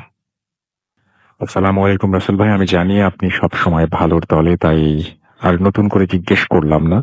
আমি পড়াশোনা নিয়ে খুব ব্যস্ত থাকি, সামনে আমার এইচএসসি পরীক্ষা, তাই স্টুডিওতে আসা আমার পক্ষে সম্ভব হচ্ছে না। আমি মোহাম্মদ আশিকুজ্জামান ইমন, গ্রাম গাড়াডোব, থানা গাংনী, জেলা মেহেরপুর। তারপরে তিনি তার মোবাইল নাম্বার দিয়েছেন। এরপর তিনি বলছেন, আমি মেহেরপুর সরকারি কলেজ মেহেরপুরের এইচএসসি দ্বিতীয় বর্ষের বিজ্ঞান বিভাগের একজন ছাত্র। অন্যদিকে আমি ভূত এফএমের একজন নিয়মিত শ্রোতা। ভূত এফএম না শুনলে আমার শুক্রবার রাতের ঘুম হারাম হয়ে যায়। শুক্রবার সকাল হলে আমার আনন্দটা একটু বেড়ে যায়, কখন রাত হবে আর কখন ভূত এফএম শুনবো। আজ পর্যন্ত আমি যতগুলো এপিসোড শুনেছি, ভূত এফএমে মেহেরপুর জেলার কোনো ঘটনা আমি শুনতে পাইনি। যদি আমি জানি না, আমার মনে নেই অবশ্য যে মেহেরপুর থেকে কোনো ঘটনা এসছে কিনা। হয়তো আমি প্রথম মেহেরপুর থেকে কোনো ঘটনা ভূত এফএমে লিখছি, তিনি লিখেছেন। আমি যে ঘটনাটি শেয়ার করলাম সেটা একটা আনকমন, অতি বাস্তব ঘটনা যা কেড়ে নিয়েছে একটি নিষ্পাপ শিশুর প্রাণ। ভালো লাগলে পড়ে শোনাবেন, অনুরোধ রইল। আর না পড়ে শোনালে কোনো কিছু বলার নেই, শুধু অনুশোচনা থাকবে, অজানা হয়ে থাকবে এরকম ঘটনা যা বাস্তবে জীবনে ঘটে থাকে। আমি আগেই বলে রাখি, আমি বিজ্ঞান বিভাগের ছাত্র, যে কারণে কোনো কুসংস্কারে বিশ্বাসী নই। যেহেতু আমি একজন সম্ভ্রান্ত মুসলিম পরিবারের সন্তান, তাই বিশ্বাস করি যে মহান আল্লাহ তাআলা মানুষের মতো জিন জাতিকেও সৃষ্টি করেছেন। এটাও বিশ্বাস করি যে তাদের মধ্যে ভালো খারাপ উভয়ই আছে। কিন্তু কোনো মানুষের ওপর যে এরা ভর করে বা কোনো মানুষের ক্ষতি করে, এগুলো আমি কখনো বিশ্বাস করি না। যাদের উপর জিন ভর করে হিসেবে মানুষজন বলে থাকে, যেটা আসলে তারা বিজ্ঞানের ভাষায় মেন্টাল পেশেন্ট। আমিও ঠিক তাই মনে করি। ঘটনাটা আমার বাবার কাছে শোনা, যে আমার দাদু, আমার পরিবার ও আমার প্রতিবেশীর সাথে ঘটেছিল। আমার পরিবারের উপর নানাভাবে প্রভাব পড়েছে, যদিও আমার দাদু আজ থেকে 6 বছর আগে পাড়ি দিয়েছেন আফেরার দেশে। আমার দাদু, আমার কথা না বাড়িয়ে আমি চলে যাচ্ছি সরাসরি ঘটনায়। মেহেরপুর মেইন শহর থেকে প্রায় 8 কিলোমিটার দূরে মেহেরপুর কুষ্টিয়া মহাসড়কের পাশে আমাদের গ্রাম। আমাদের বাড়ি থেকে আরো 3-4 কিলোমিটার অন্য এক গ্রামের মধ্য দিয়ে যেতে হয়, অন্য আরেকটি গ্রাম যেখানে আমার দাদু প্রায় 10 বিঘা জমি ছিল।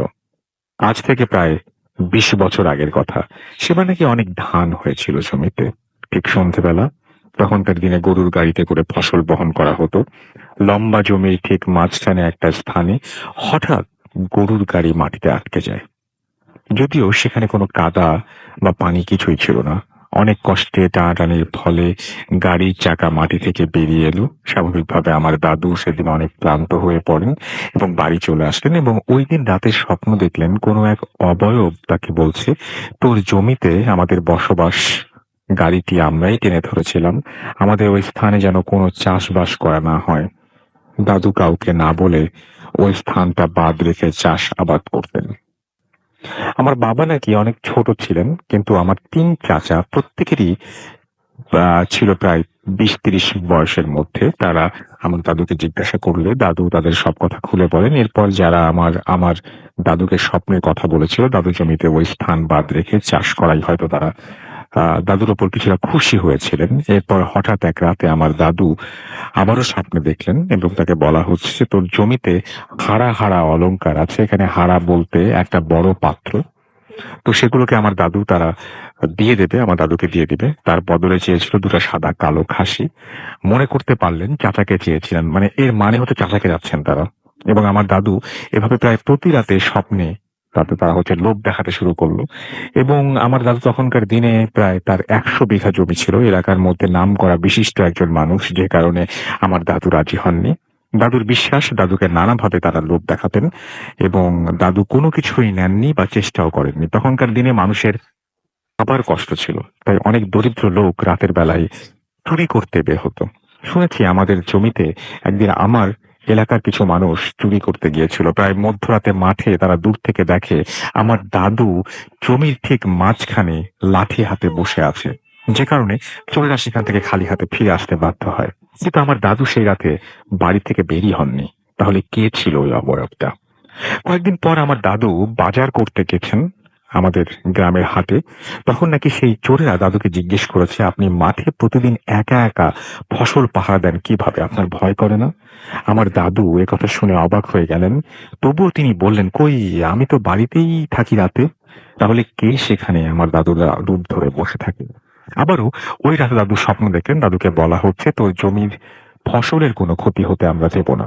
এভাবেই চলতে থাকে কিছুদিন। আমাদের বাড়ির পাশের কিছু লোক তালের ব্যবসা করত।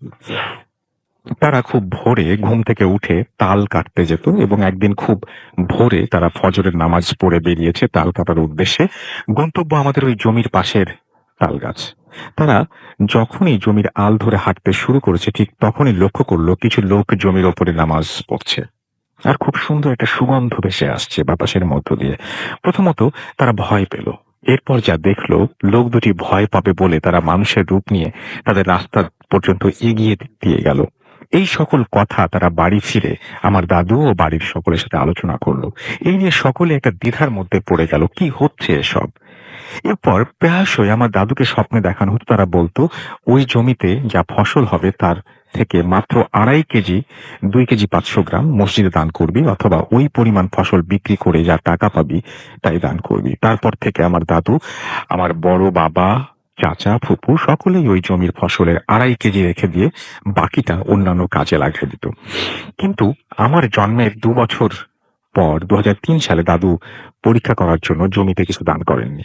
সেবার ঘটল এক আশ্চর্য ঘটনা। আমার দাদুর 2 পা পড়ে গেল, অর্থাৎ তিনি খোড়া হয়ে গেলেন। কোনো চিকিৎসায় লাভ হয়নি। এরপর তিনি কখনো হাঁটাচলা করতে পারেননি। তখন সংসারের হাল ধরতে হয়েছিল আমার বড় চাচাকে। আমার বড় চাচা ছিলেন একটু বেশি চালাক প্রকৃতির। তিনি মাঠে যে স্থানটা বাদ রেখে চাষ করা হয় ওই স্থানে ট্রাক্টর দিয়ে খুঁড়ে ফেললেন। এর মধ্যে তার কাছে খবর আসলো যে তার ছেলে খুব অসুস্থ। তিনি বাড়ি ফিরে এসে দেখেন তার ছেলে মারা গেছে। তৎক্ষণাৎ একজন কবিরাজকে ডাকা হলো। তিনি বিভিন্ন কৌশলে, প্রায় মারা গেছে মনে হয়, হ্যাঁ প্রায় মারা গেছে, তিনি বিভিন্ন কৌশলে রোগীকে সুস্থ করলেন এবং সুস্থ করে ফেললেন। কিন্তু তারপরেও আমার বড় চাচা থামেননি। বিভিন্ন ভাবে জমির মাঝখানের স্থানটির ক্ষতি করেছেন, এবং মানে বিভিন্ন ভাবে মাটির ক্ষতি করেছেন, যা তা বলার নাই। যতবার ক্ষতি করার চেষ্টা করেছেন ততবারই তার কোনো না কোনো ক্ষতি হয়েছে। সবচেয়ে বড় কথা, তিনি কখনোই মাঠে যে ক্ষমা চাননি। বলে রাখি মাঠে জমিতে যে একটা আগরবাতি জ্বালিয়ে সূরা কালাম পড়লে নাকি স্বপ্নে কথা মানে স্বপ্নে জবাব আসতো বা কথা হতো স্বপ্নের মধ্যে। এসবের কিছুই তিনি কখনো করেননি, যার ফলাফল হয়েছে খুব খারাপ। গত বছর জুলাই মাসের প্রথম দিকের ঘটনা। আমার বড় চাচা নাতনি সাফিয়া, 4 বছর বয়স, খুবই চঞ্চল প্রকৃতির, খেলাধুলা করতো সারাদিন, বাড়ির সকলেই তাকে নিয়ে মেতে থাকতো। কিন্তু হঠাৎ একদিন গোসল করতে গিয়ে টিউবওয়েলের পাড়ে পড়ে গিয়ে শরীরে প্রচন্ড পেছনের দিকটা বিশেষ করে একটা ক্ষত তৈরি হয়, যা থেকে ইনফেকশন তৈরি হয়। এবং কোনো অ্যান্টিসেপটিক ব্যবহার করেও কোনো মানে অ্যান্টিবায়োটিক দিয়েও কোনো লাভ হয়নি। হাসপাতালে ভালো চিকিৎসার জন্য তাকে কুষ্টিয়া সদরে নিয়ে যাওয়া হয়। পরীক্ষা করে পাওয়া যায় ব্লাড ক্যান্সার। কিন্তু আমাদের পরিবারের কাউকে জানানো হয়নি। রিপোর্টটিও কাউকে ভালো করে না দেখিয়ে আবারও রাজশাহী মেডিকেল কলেজ হসপিটালে তাকে ট্রান্সফার করা হয়। সেখানেও ধরা পড়ে ব্লাড ক্যান্সার। সকলের মন খারাপ, মেয়ের অবস্থা আশঙ্কাজনক। ডাক্তার বলে আল্লাহর উপর ভরসা রাখেন, আমরা আমাদের সর্বোচ্চ চেষ্টা করছি। কিন্তু ধীরে ধীরে রোগীর অবস্থা খুবই খারাপ হয়েছে। হসপিটাল থেকে কিছু করতে পারবে না বলে তারা তা ছেড়ে দেয়। বাড়ি নিয়ে আসার পর মেয়ে নানা রকম আবদার করতে থাকে। পরিবারের সবাই সকল আবদার মেটানোর চেষ্টা করতে থাকে। কিন্তু ওদিকে আমার বড় চাচা হয়তো কিছুটা বুঝতে পেরেছিলেন। তিনি মাঝে মাঝে সেই জমিতে যে হয়তো ক্ষমাও চেয়েছিলেন, কিন্তু তখন আর কোনো লাভ হয়নি। এ কথায় আজও কাউকে তিনি বলেননি যে মাঠে গিয়ে তিনি ক্ষমা চেয়েছেন। হঠাৎ গত বছর 15 ডিসেম্বর শুক্রবার মেয়েটি মারা গেল। মারা যাওয়ার আগেও মেয়ের পুরোপুরি জ্ঞান ছিল, সকলের কাছে দোয়া চাইলো আর বলল আমি শুক্রবারে চলে যাব। অনেকে খুব কান্নাকাটি করতে লাগলো। বুঝতেই পারছেন মরা বাড়িতে যা হয়। এরপর মেয়েটি স্বপ্নে বাড়ির লোকজনকে দেখায় আমি ভালো আছি, আমি আবার ফিরে আসব। কিন্তু আমার মায়ের কোলে না, আমার ফুপুর কোলে। সকলেই সন্দেহ করলো আমার বড় চাচার কুকর্মের জন্য মেয়েটি মারা গেল। কিন্তু আমার চাচাকে সরাসরি কেউ বললে তিনি প্রচন্ড রেগে যান এবং অন্য অনেক সময় খুব বড় আকারের ঝামেলা হয়। গত 1 মাস আগে যে মেয়েটি মারা গিয়েছিল তার ফুপুর ডেলিভারি হয়েছে, মেয়ে সন্তান হয়েছে। পাড়া প্রতিবেশীরা বলেছে মেয়েটি দেখতে হুবহু সাফিয়ার মতো হয়েছে। ওদিকে সাফিয়ার মা, যিনি আমার ভাবি, তিনি প্রেগন্যান্ট। সকলের কাছে দোয়া চাই আমার ভাবির সন্তান যেন ভালো হয়, ভালো থাকে। আল্লাহ মাফ করুন আমার বড় চাচাকে। হয়তো খুব একটা গুছিয়ে লিখতে পারিনি, পড়তে অসুবিধা হলে ক্ষমা করে দেবেন প্লিজ। শুধু গল্পটা লিখতে গিয়ে অনেকবার কেঁদে ফেলেছি। খুব খারাপ তখনই লাগে যখন আপন কেউ হারিয়ে যায়, শেষ হয়ে যায় তাকে নিয়ে বোনা শত স্বপ্ন। এটা ছিল আমার জীবনে ঘটে যাওয়া বাস্তব ঘটনা। ভালো লাগলে পড়ে শোনাবেন। ধন্যবাদ। পড়ে শোনালাম এবং আশা করছি যে আপনাদেরও ভালো লেগেছে পুরো ঘটনাটাই। এবং এখন যেটা করব সেটা হচ্ছে আমরা চলে যাব আমাদের অতিথির কাছে, এবং আমাদের আরো একজন নতুন অতিথি আমাদের সঙ্গে যোগ দিয়েছেন। আমরা তার কাছে ঘটনা শুনবো। প্রথমে জানতে চাইবো আপনার নাম, আপনি কোথা থেকে এসেছেন, তারপর আপনার ঘটনায় যাব আমরা। হ্যালো, আসসালামু রাসেল ভাইয়া। হ্যালো লিসেনার্স, আমি হিম। আমি ঢাকায় থাকি, ঢাকার খিলগাঁও। জি, শুনি আপনার ঘটনা। রাসেল ভাইয়া, ঘটনাটা হচ্ছে উম, রাসেল ভাইয়া, ঘটনাটা অলমোস্ট 4 বছর হয়ে গিয়েছে। তখন আমি ক্লাস 9-এ পড়ছি। তো 9 একেবারে শুরুর দিকে ঘটনা, ডিসেম্বরে, শীতকাল। আমি আর আমার একটা কাজিন তখন আমার খালাতো বোনের শ্বশুরবাড়ি ঘুরতে যাই আর কি। শ্বশুরবাড়িতে যেমন নিয়ে যাওয়া হয়, বোনদের সাথে যায়, তো ওইভাবে আমি আমার একটা কাজিন যাই আর কি তার সাথে। তো আমার ওই কাজিন ছিল আমার থেকে 1 বছরের জুনিয়র। তো জায়গাটা হচ্ছে গোপালগঞ্জ জেলায়। তো আমি এক্সাক্ট প্লেসটার নাম বলতে পারছি না, সরি। বাট আশেপাশে আরো কয়েকটা জায়গা ছিল, রামকৃষ্ণ এবং গোবিন্দবাজার নামে। এবং অনলি গোবিন্দবাজার জায়গাটাতেই কারেন্ট ছিল। আর আমরা যে জায়গাটায় ছিলাম ওইখানে তখনও কারেন্ট যায়নি, সোলার সিস্টেমে সবকিছু চলছে।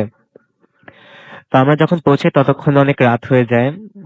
গ্রামটা অনেক সুন্দর বোঝা যাচ্ছিল। আর আমরা যেখানে ছিলাম জায়গাটা খুবই অন্ধকার এবং জঙ্গলের ভিতরে, তা রাতে একটু হলেও বোঝা যাচ্ছিল। তো যেহেতু আমরা ঢাকা থেকে গিয়েছি, তো আমাকে আমার ওই কাজিনকে একটা নতুন বাসায় থাকতে দেওয়া হয়, তাদেরই বাসা। আর আমার কাজিন, যে আপুটা যার বিয়ে হয়েছে, তারা ছিল আরেকটা বিল্ডিং এ। তো দুই বাসার মধ্যে ডিস্টেন্সটা হচ্ছে আহ, শুধুমাত্র একটা উঠান। তো প্রথম রাতে আমার আর আমার ওই কাজিনের কোনো সমস্যা হয়নি, আমরা ভালো মতো থাকি। পরদিন সকাল করে দুপুর যখন হয় তখন আমি আর আমার এই কাজিন বের হই তা আমি বের হয়ে দেখলাম যে একটু ঘুরছিলাম গ্রামটা, তো দেখি যে বাসাটা আমার আপুরা যে বাসায় ছিল সে বাসার পিছে একটা পুকুর আছে। জি। তো আমি পুকুরের কাছে যাই, দেখলাম যে পুকুরটা নর্মাল পুকুরের মধ্যে, খালি একটু ঘোলাটে, খুব সবুজ হয়ে আছে। আর আমার ঠিক হাতের ডান পাশে, পুকুরের থেকে আমার হাতের ডান পাশে পুরাটা জঙ্গল, আর ওখানে একটা টিউবওয়েল ছিল। তো আমি কিছুক্ষণ পর খেয়াল করলাম যে উম, হাঁস, পুকুরের পাড়ে যে হাঁস ছিল, যে হাঁসগুলো একটু পুকুরে নামছে না আমার পাড়ের যেদিকে। তো আমি প্রথম প্রথম অবাক হয়নি, তো বাট দ্বিতীয় দফায় আমি অবাক হয়ে যাই যখন আমি দেখি যে পুকুরের দ্বিতীয় পাড়ে, আমার বিপরীতে পারে, ওইখানেও হাঁসগুলো পানিতে নামছে। তো আমার কাছে একটু অবাক লাগে যে হাঁসগুলো পানিতে নামবে না কেন। তো এই চিন্তা করতে করতে আমি পুকুরে মানে অনেকক্ষণ দাঁড়িয়েছিলাম। তো দুপুর হয়ে যায় ততক্ষণে, আরো পরে খাওয়ার সময় হয়ে যায়, আমি বাসায় ফিরি। তো ততক্ষণ আমি জানতাম না যে আমাকে বাসায় সবাই খোঁজাখুঁজি শুরু করে দিয়েছে। তো আমার আপু আমাকে বলতে থাকে যে আমি কই ছিলাম। And দেখি যে সবাই খুব টেনশনে ছিল, যেহেতু আমি নতুন এখানে। তো আমি বললাম যে আমি পুকুর পাড়ে গিয়েছিলাম একটু ঘুরতে। তো তখন আমার আপু একটু ভয় পেয়ে যায়। আর আমার ওইখানে যে গুরুজনরা ছিল, আমার আপুর ফ্যামিলি রিলেটিভসরা, তো ওইখানকার একজন বয়স্ক মহিলা তখন আমার উপর একটু রেগে যায় এবং সে বলে যে আমি এই সময় কেন পুকুর পাড়ে যাই। আর রাসেল ভাইয়া তার কণ্ঠে খালি যে রাগ ছিল তা না, সে একটু ভয় পেয়ে যায়, ভয়ে রাগ করে যেভাবে সে কথা বলে। তো আমার কাছে আর কি তখন একটু খারাপ লাগে যে সে কেন এভাবে কথা বললো আমার সাথে। তো সে প্রথমে কিছু বলেনি, সে বললো যে কেন আমি পুকুর পাড়ে গিয়েছি, এটা তো ঠিক না। পরে আমি আমার আপুকে জিজ্ঞেস করলাম, তোমাদের পুকুরটা অনেক সুন্দর, তো পুকুরে কি পুকুরে কি মাছ মারা যাবে, মাছ ধরা যাবে? তো আমার ওই যে আমাকে বকা দিয়েছিল সে ওই টাইমে বললো যে না, আমাদের পুকুরে কোনো মাছ নেই।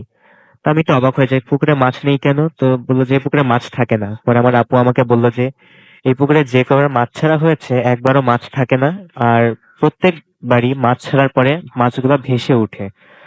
শুধু যে ভেসে ওঠে তা না, মাছগুলাকে একদম খাওয়া অবস্থায় পাওয়া যায়, যে মাছগুলার শরীরের কিছু কিছু অংশ খেয়ে ফেলা।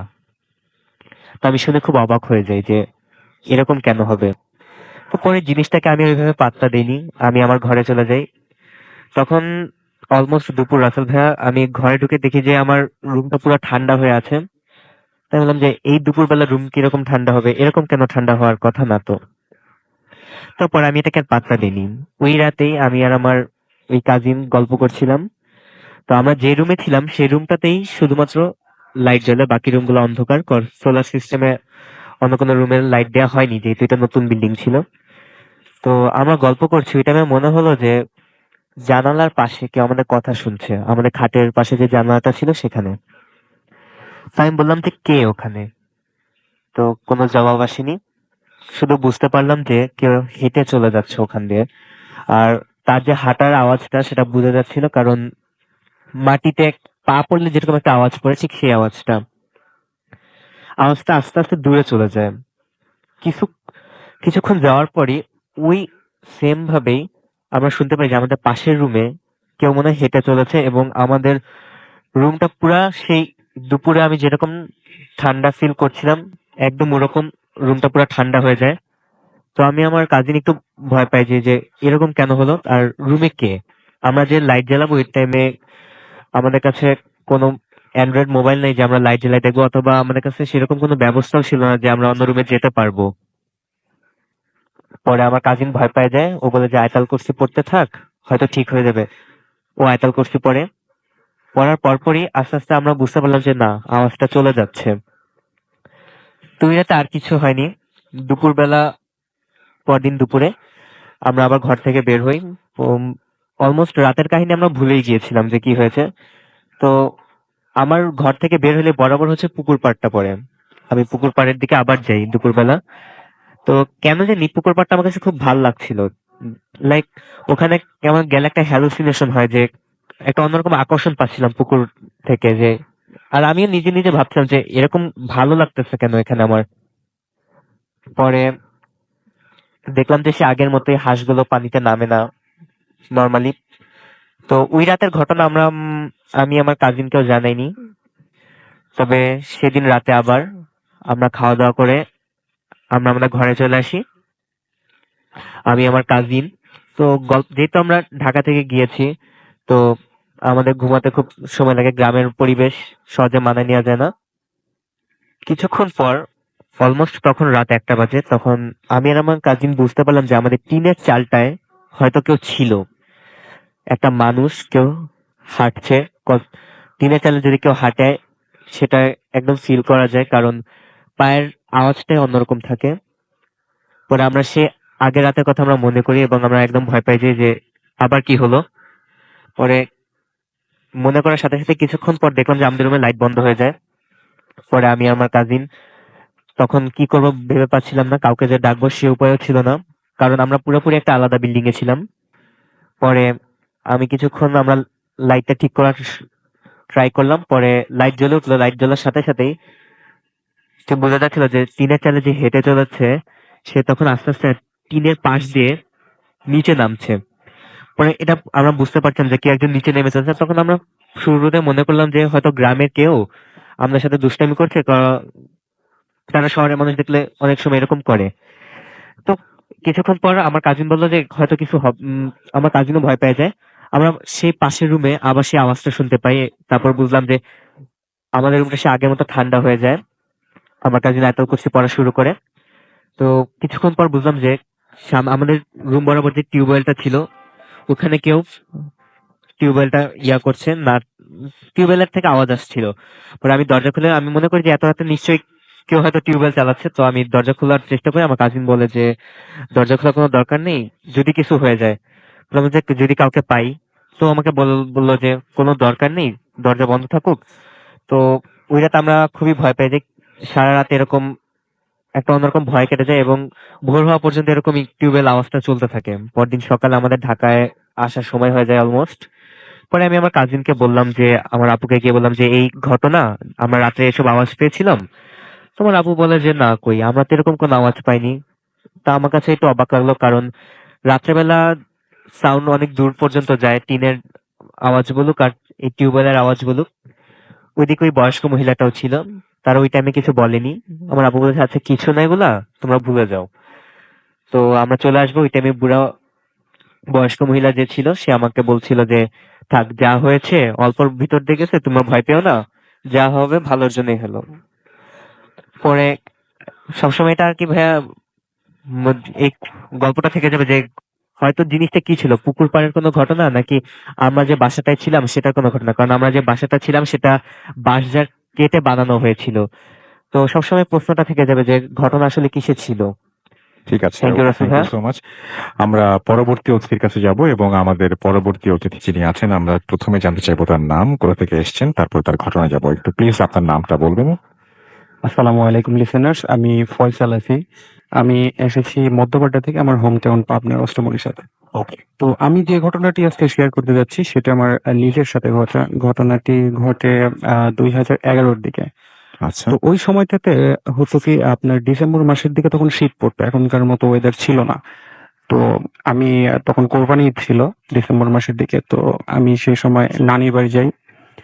তো ঠিক ঈদের পরের দিন যে কোনো একটা কাজে, আমার নানার বাড়ি একদম গ্রাম এলাকা হওয়াতে একটা কাজে আমাকে পাঠানো হয়। সাথে আমার মামাতো ভাই সাগর আর আমার মামির দু ভাই মিঠু এবং শিমুল থাকে। তো যেটা হয়, আহ, গ্রাম থেকে প্রায় 4 কিলোমিটার দূরে বাজারটা। তো আমরা কাজ টাজ করতে থাকি। তো মামাতো ভাই সাগরের পরীক্ষা থাকে ডিসেম্বর মাস হওয়ায়, ঈদের পরে তার কিছুদিন পরে পরীক্ষা। তো ভয় পায় যে তার বাবা হয়তো তাকে বকাবকি করবে, কেন সন্ধ্যা হয়ে আসছে না। তো আমরা তো খেয়াল করি না, আমরা বাজারে যাই। তখন একটু ছোট ছিলাম, একটা উন্মাদনা ছিল। তো হয় যেটা, আহ ও আমাদের সাথে রাগারাগি করে যে আপনি কেন নিয়ে আসলেন আমাকে, আমার বাবা তো বকাবকি করবে, সামনে আমার পরীক্ষা। তো আমি বলি একটু ওয়েট কর, যাবো একসাথে যাবো, তুই রাগারাগি করিস না। তো আমাদের না বলে দেখি পিছন লেগে চলে গেছে। তো যখন ও চলে গেছে তখন আমরা তিনজনে ভয় পেয়ে গেছি যে বড় মামার ছেলে, একটাই ছেলে, যদি কিছু হয় তাহলে তো আমরা একটা সমস্যা পড়বো। তো ও আমাদের আগে রওনা দিছে, আমরা ওর রওনা দিছি, কিন্তু ওর আমরা ট্রেস পাচ্ছিলাম না। তো যেটা হয়, আহ ওই বাজার থেকে নামের বাড়ি যাওয়ার দুটা পথ আছে, একটা মাটি হেঁটে যাওয়ার পথ, একটা মাঠের মধ্যে দিয়ে যাওয়ার পথ আছে। তো অলমোস্ট তখন মাগরিবের আজান দিয়ে দিছে। সন্ধ্যা আর শীতের সময় আমাদের ওইদিকে উত্তরাঞ্চলে প্রচুর পরিমাণে কুয়াশা পড়ে। তো যেটা হয়, আমি চিন্তা করি, আমি মিঠু এবং শিমুলকে বলি আমাদের মনে হয় বেটার হবে মাঠের মধ্যে দিয়ে যাওয়া। কারণ ও যদি রাস্তা দিয়ে যায় তাহলে আমরা বেটার, ও কারোর সাথে যাবে কোনো সমস্যা হবে না, রাস্তায় মানুষজন থাকে। কিন্তু যদি ও রাগে মাঠের মধ্যে দিয়ে যায় তাহলে আমাদের সমস্যা, কি না কি হবে, একা একা যাবে, ছোট মানুষ, পরে আমরা সমস্যা ফেস করবো। তো আমি বলি আচ্ছা আমরা তিনজন মাঠের মধ্যেই নামি। তো মাঠে নামছি, বাট অলমোস্ট 30 মিনিটের পথ ছিল। তো অন্ধকার, মোবাইলে একটা শুধু লাইট দিয়ে হাঁটছি হাঁটছি। তো মিঠু আমাদের থেকে অনেক দূরে চলে যায়। আমি আর শিমুল আছি, শিমুল আমার 2 বছরের ছোট। তো যাচ্ছি, হঠাৎ খেয়াল করি সামনে একটা লোক দাঁড়িয়ে মাঝে। তো লোকটা এক্সাক্ট খেয়াল নাই, কারণ ওই সময় ওই ফিলিংসটাও ছিল না, ওই খেয়ালটাও ছিল না যে কে দাঁড়িয়ে কি। আমাদের মাথায় ছিল কখন সাগরের ট্রেসটাই, কারণ না হলে মামার কাছে বকা খাবো। তো আমি খেয়াল করলাম যে লোকটা মিঠুকে কিছু বলছে, কারণ ফাঁকা মাঠ, কিছু কথা শোনা যায়। তো আমি আর শিমুল যখন আহ, লোকটাকে ক্রস করছি, জাস্ট ক্রসটা করছি, ওই সময় শিমুল বলছে মামা একটু দাঁড়ান, আমার জুতাটা মনে হয় ছিঁড়ে গেছে অন্ধকারে, আর কুয়াশা একটু পিছলা ছিল কাদায়। তো আমি টর্চটা জ্বালছি মোবাইলের, জ্বালা ওর জুতাটা খোঁজার জন্য পিছনে ঘুরছি, ঘুরে আমি স্ট্যান্ড একদম, যে লোকটা ভ্যানিশ। তো আমি খেয়াল করি শিমুলও তাকায় আছে, যে এটা কিভাবে সম্ভব। হ্যাঁ, এটা সত্য কথা যে কুয়াশার মধ্যে দূরের বেশি কিছু দেখা যায় না, তবে একটা ন্যূনতম ক্লোজ ডিস্টেন্স তো দেখতে পারবো। তো দুজনে প্রচুর ভয় পাই, যে এটা কি ব্যাপার, মাঝে একদম মাঠের মাঝে এরকম একটা লোক, তারপরে জাস্ট আমরা তার সামনাসামনি যে ওর জুতাটা ছিঁড়ছে, লোকটা মানে সেটা কিভাবে সম্ভব। তো আমি ওইদিকে তাকাই আছি, আমার মানে সম্মোহনটা ভাঙছে না। তো সম্মোহনটা ভাঙে একটা অদ্ভুত বিষয়, সেটা আমি শুনতে পাই, যে কুকুর আমরা অনেক সময় দেখি আজানের সময় অদ্ভুত ভাবে কুকুর ডাকতে থাকে করুণ সুরে, ঠিক তেমন করুণ সুরে কুকুর ডাকছে। তো আমি যখন কুকুরটা ডাকে তখনই সম্মোহনটা ফেরে। তো আমরা ছোট ছিলাম, হয়তো ভূতের ভয়ের চেয়ে আমাদের কুকুরের ভয়টাই বেশি ছিল, কিন্তু বিষয়টা পরে আমাদের কাছে বড় হয়। তো আমি ওভাবেই আছি, ওর জুতাটাও নেই নাই। তো মনে হচ্ছে আস্তে আস্তে একটা কুকুর থেকে দুইটা কুকুর, দুইটা কুকুর থেকে তিনটে কুকুর, এইভাবে আমাদের চারদিক দিয়ে মনে হচ্ছে, এবং কুকুরের আওয়াজে মনে হচ্ছে আমাদের কান স্থির রাখা কঠিন। এবং তখন আর সেই করুণ সুর নাই, মনে হচ্ছে কুকুর যখন ওই আহ, হাড় বা অন্য কিছু খায়, গড়গড় একটা আওয়াজ হয়, ঠিক তেমন একটা আওয়াজ হচ্ছে। তো আমি কি করবো ভেবে পাচ্ছি না, এত কুকুর, চোখেও দেখতেছি না আর কুকুরের আওয়াজ শুনছি। তো দুজনেই ভয়, এখন শিমুলের দিকে তাকায় দেখে ও ভয়ে প্রায় কান্নাই করে ফেলছে, এবং ছোট মানুষ এখন, ও শুনছে আমিও শুনছি। তো আমার করণীয় কি ছিল আমি আসলে সে সময় হয়তো বুঝি নাই। আমি শিমুলের হাতটা ধরে জাস্ট দৌড়, এবং আমি দৌড়, পিছ পিছ মনে হচ্ছে কুকুরগুলা দৌড়, কিন্তু আমি বারবার পিছের দিকে তাকাচ্ছিলাম, কোনো কুকুর নেই, কিছুই নেই। আমি বারবার পিছনে লাইটও ধরতেছিলাম, এবং শিমুলের হাত আমি জোরে ধরে ওকে টানতে টানতে নিয়ে যাচ্ছি। এভাবে কতক্ষণ যাচ্ছি খেয়াল নেই, কুকুরের আওয়াজ হচ্ছে, এবং এমন ভাবে কুকুর আওয়াজ করছে যে এখনই আমাদের ধরে ফেলবে, এখনই আমাদের ধরে ফেলবে, আমাদের উপর মনে হয় ঝাঁপায় পড়বে, এমন একটা অবস্থা। তো এই অবস্থায় দেখা যায় তখন পুরো অন্ধকার, যে সময়টুকু এখন কত সময় ব্যয় করছি সেটাও খেয়াল নাই, তবে পুরাই অন্ধকার, আর আমাদের পিছ পিছ কুকুর আসছেই। তো হঠাৎ করে মাঠের মধ্যে পড়ে যাই, একদম শেষ প্রান্তে, গ্রামের শেষ প্রান্তে, ওখানে একটা মসজিদ আছে, মসজিদের ইমাম সাহেবও আছে, তিনি হয়তো এশার নামাজের প্রিপারেশন নিচ্ছিলেন। তো পড়ে যাওয়ার পরে শিমুল ফেইন্ট হয়ে যায়, ওর কোনো সেন্স থাকে না। আমি ওকে টানার পরে জোরে জোরে ডাকতে থাকি হুজুরের নাম ধরে। হুজুর আসেন, দুজনকে টেনে তুলি, টেনে তুলে ওকে পানি টানি দেওয়া হয়, কিন্তু প্রায় 2 থেকে আড়াই ঘন্টা পর ওর জ্ঞান ফিরে, এবং এরপরে ওর এই সমস্যাটা অনেক ছিল। তো আহ, কথা হচ্ছে আসলে বিষয়টা কি ছিল, কারণ মাঠের মধ্যে শীতের সময় এইভাবে একটা দুইটা কুকুর থাকা অসম্ভব। তো কুকুর রিলেটেড হয়তো ঘটনা অনেক হয়, তবে আমার জানা মতে আহ, কুকুররা শয়তানের একটা প্রতিকৃতি, যেটা একটা হাদিস অনুযায়ী পাওয়া যায়। আহ, আল কালবুল আশহাদু শয়তান, একটা সহি হাদিস, যেটা বলা হয়েছে যে কালো কুকুররাই হচ্ছে শয়তান। তো এটাই ছিল ঘটনা আমার সবার সাথে শেয়ার করা। Thank you. Thank you so much. আপনার বাবারই তো মনে হয় রাজশাহীতে কোনো একটা ঘটনা ঘটেছিল, তাই না? তো কি ঘটনা ঘটেছিল বলতে, এটা আমরা বহুবার শুনেছি, বহুভাবে। ওই যে রিক্সায় আসার সময়, আপনার কি এটা? না, আপনার না। ওকে। তো যাই হোক, এই ছিল ওনার ঘটনা, এবং আমরা একটা ছোট্ট বিরতিতে যেতে হবে আমাদেরকে, এবং নতুন অতিথি নিয়ে আসতে হবে। সেই পর্যন্ত আমাদের সঙ্গে থাকুন। স্টে টিউন টু রেডিও ফুড কিরিট এফএম এন্ড ডু ফুড। Bhoot FM The night comes alive with Grameenphone.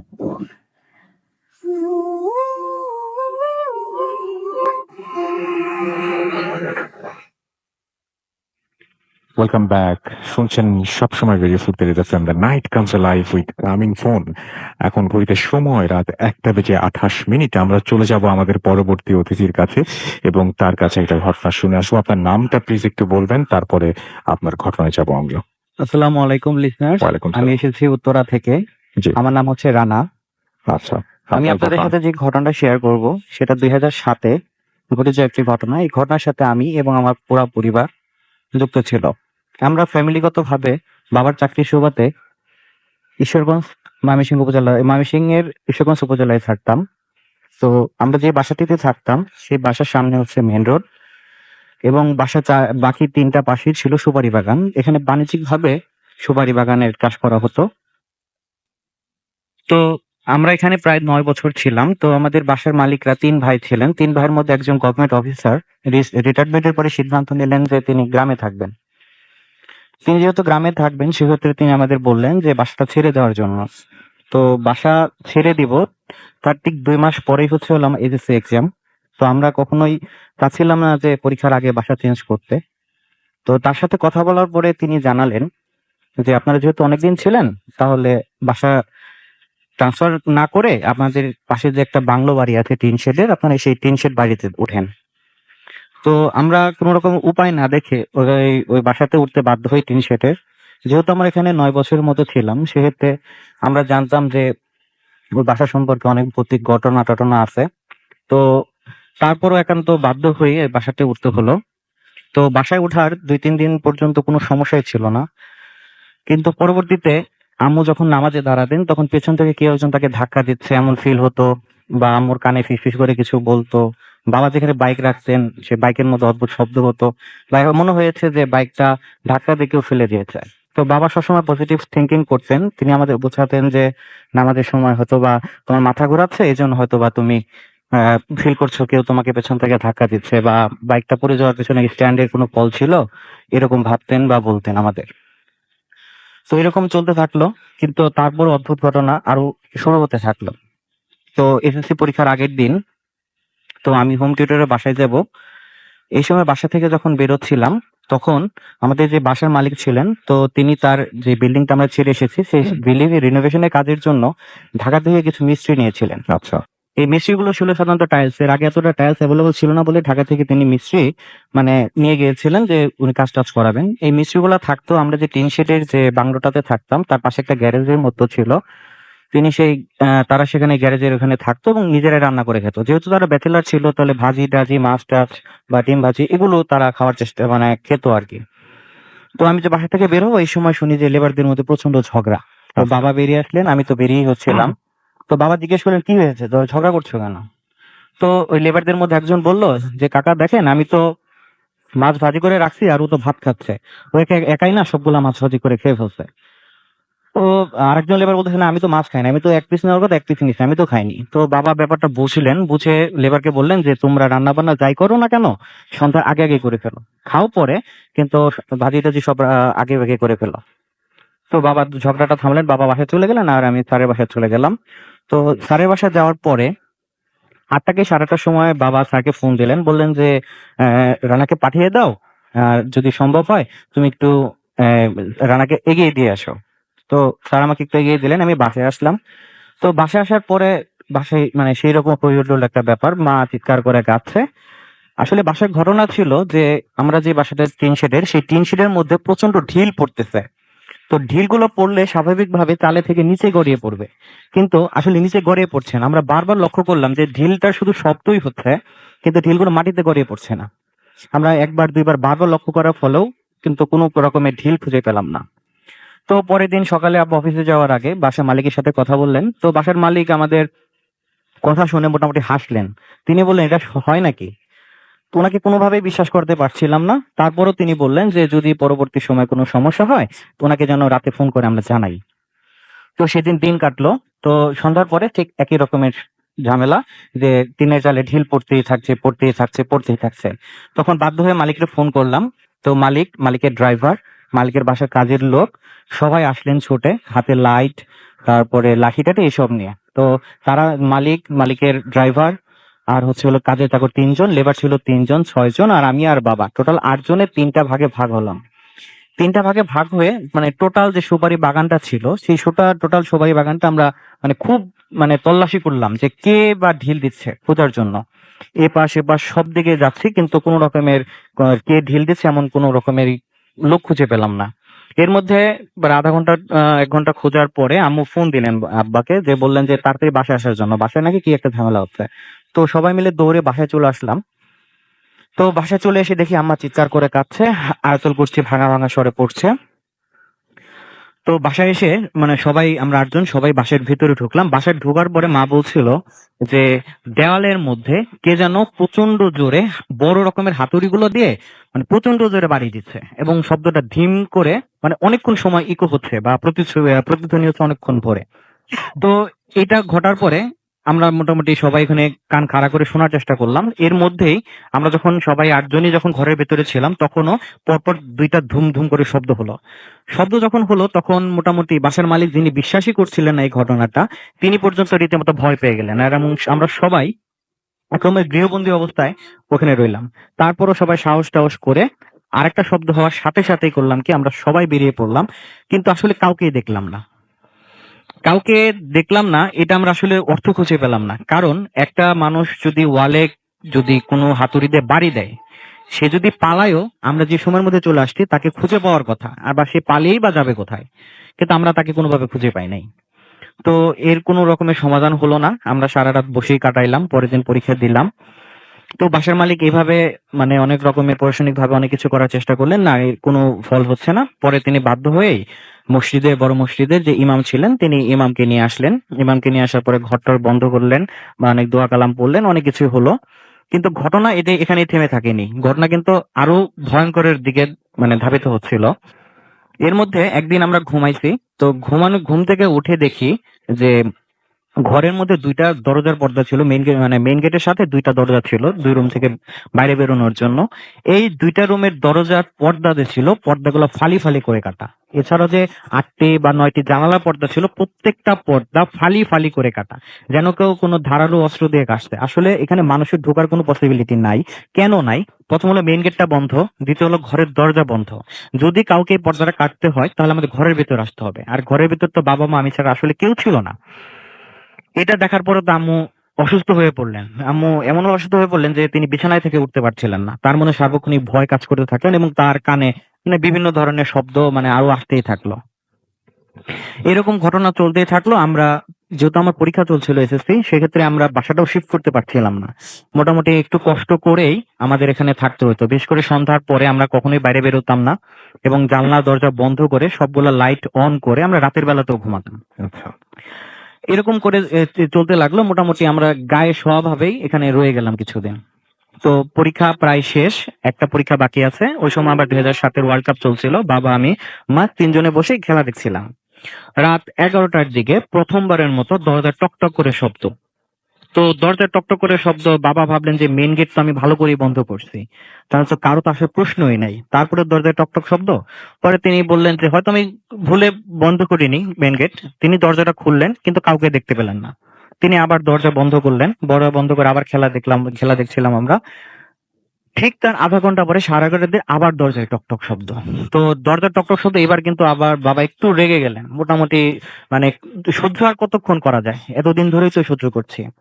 তো তিনি ফুট করে দরজাটা খুললেন। দরজা খুলেই এই প্রথমবারের মতো কোনো একটা শ্যাডো তিনি দেখতে পেলেন। শ্যাডোটা জাস্ট মানে উড়ে চলে যাচ্ছে এরকম কোনো কিছু, বা লাইক আগুনের পিণ্ডের মতো উড়ে চলে গেলেন। তিনি এটা দেখার পরে মোটামুটি হাতের লাইট এবং একটা লাঠি নিয়ে দৌড়ে বেরিয়ে গেলেন। বাবা যেহেতু এভাবে দৌড়ে বেরিয়ে গেলেন, সেক্ষেত্রে আমিও বাবার পেছনে পেছনে দৌড়ে সুপারি বাগানের দিকে চলে গেলাম। তো সুপারি বাগানের ঠিক মাঝামাঝি যাওয়ার পরে বাবা থমকে দাঁড়ালেন।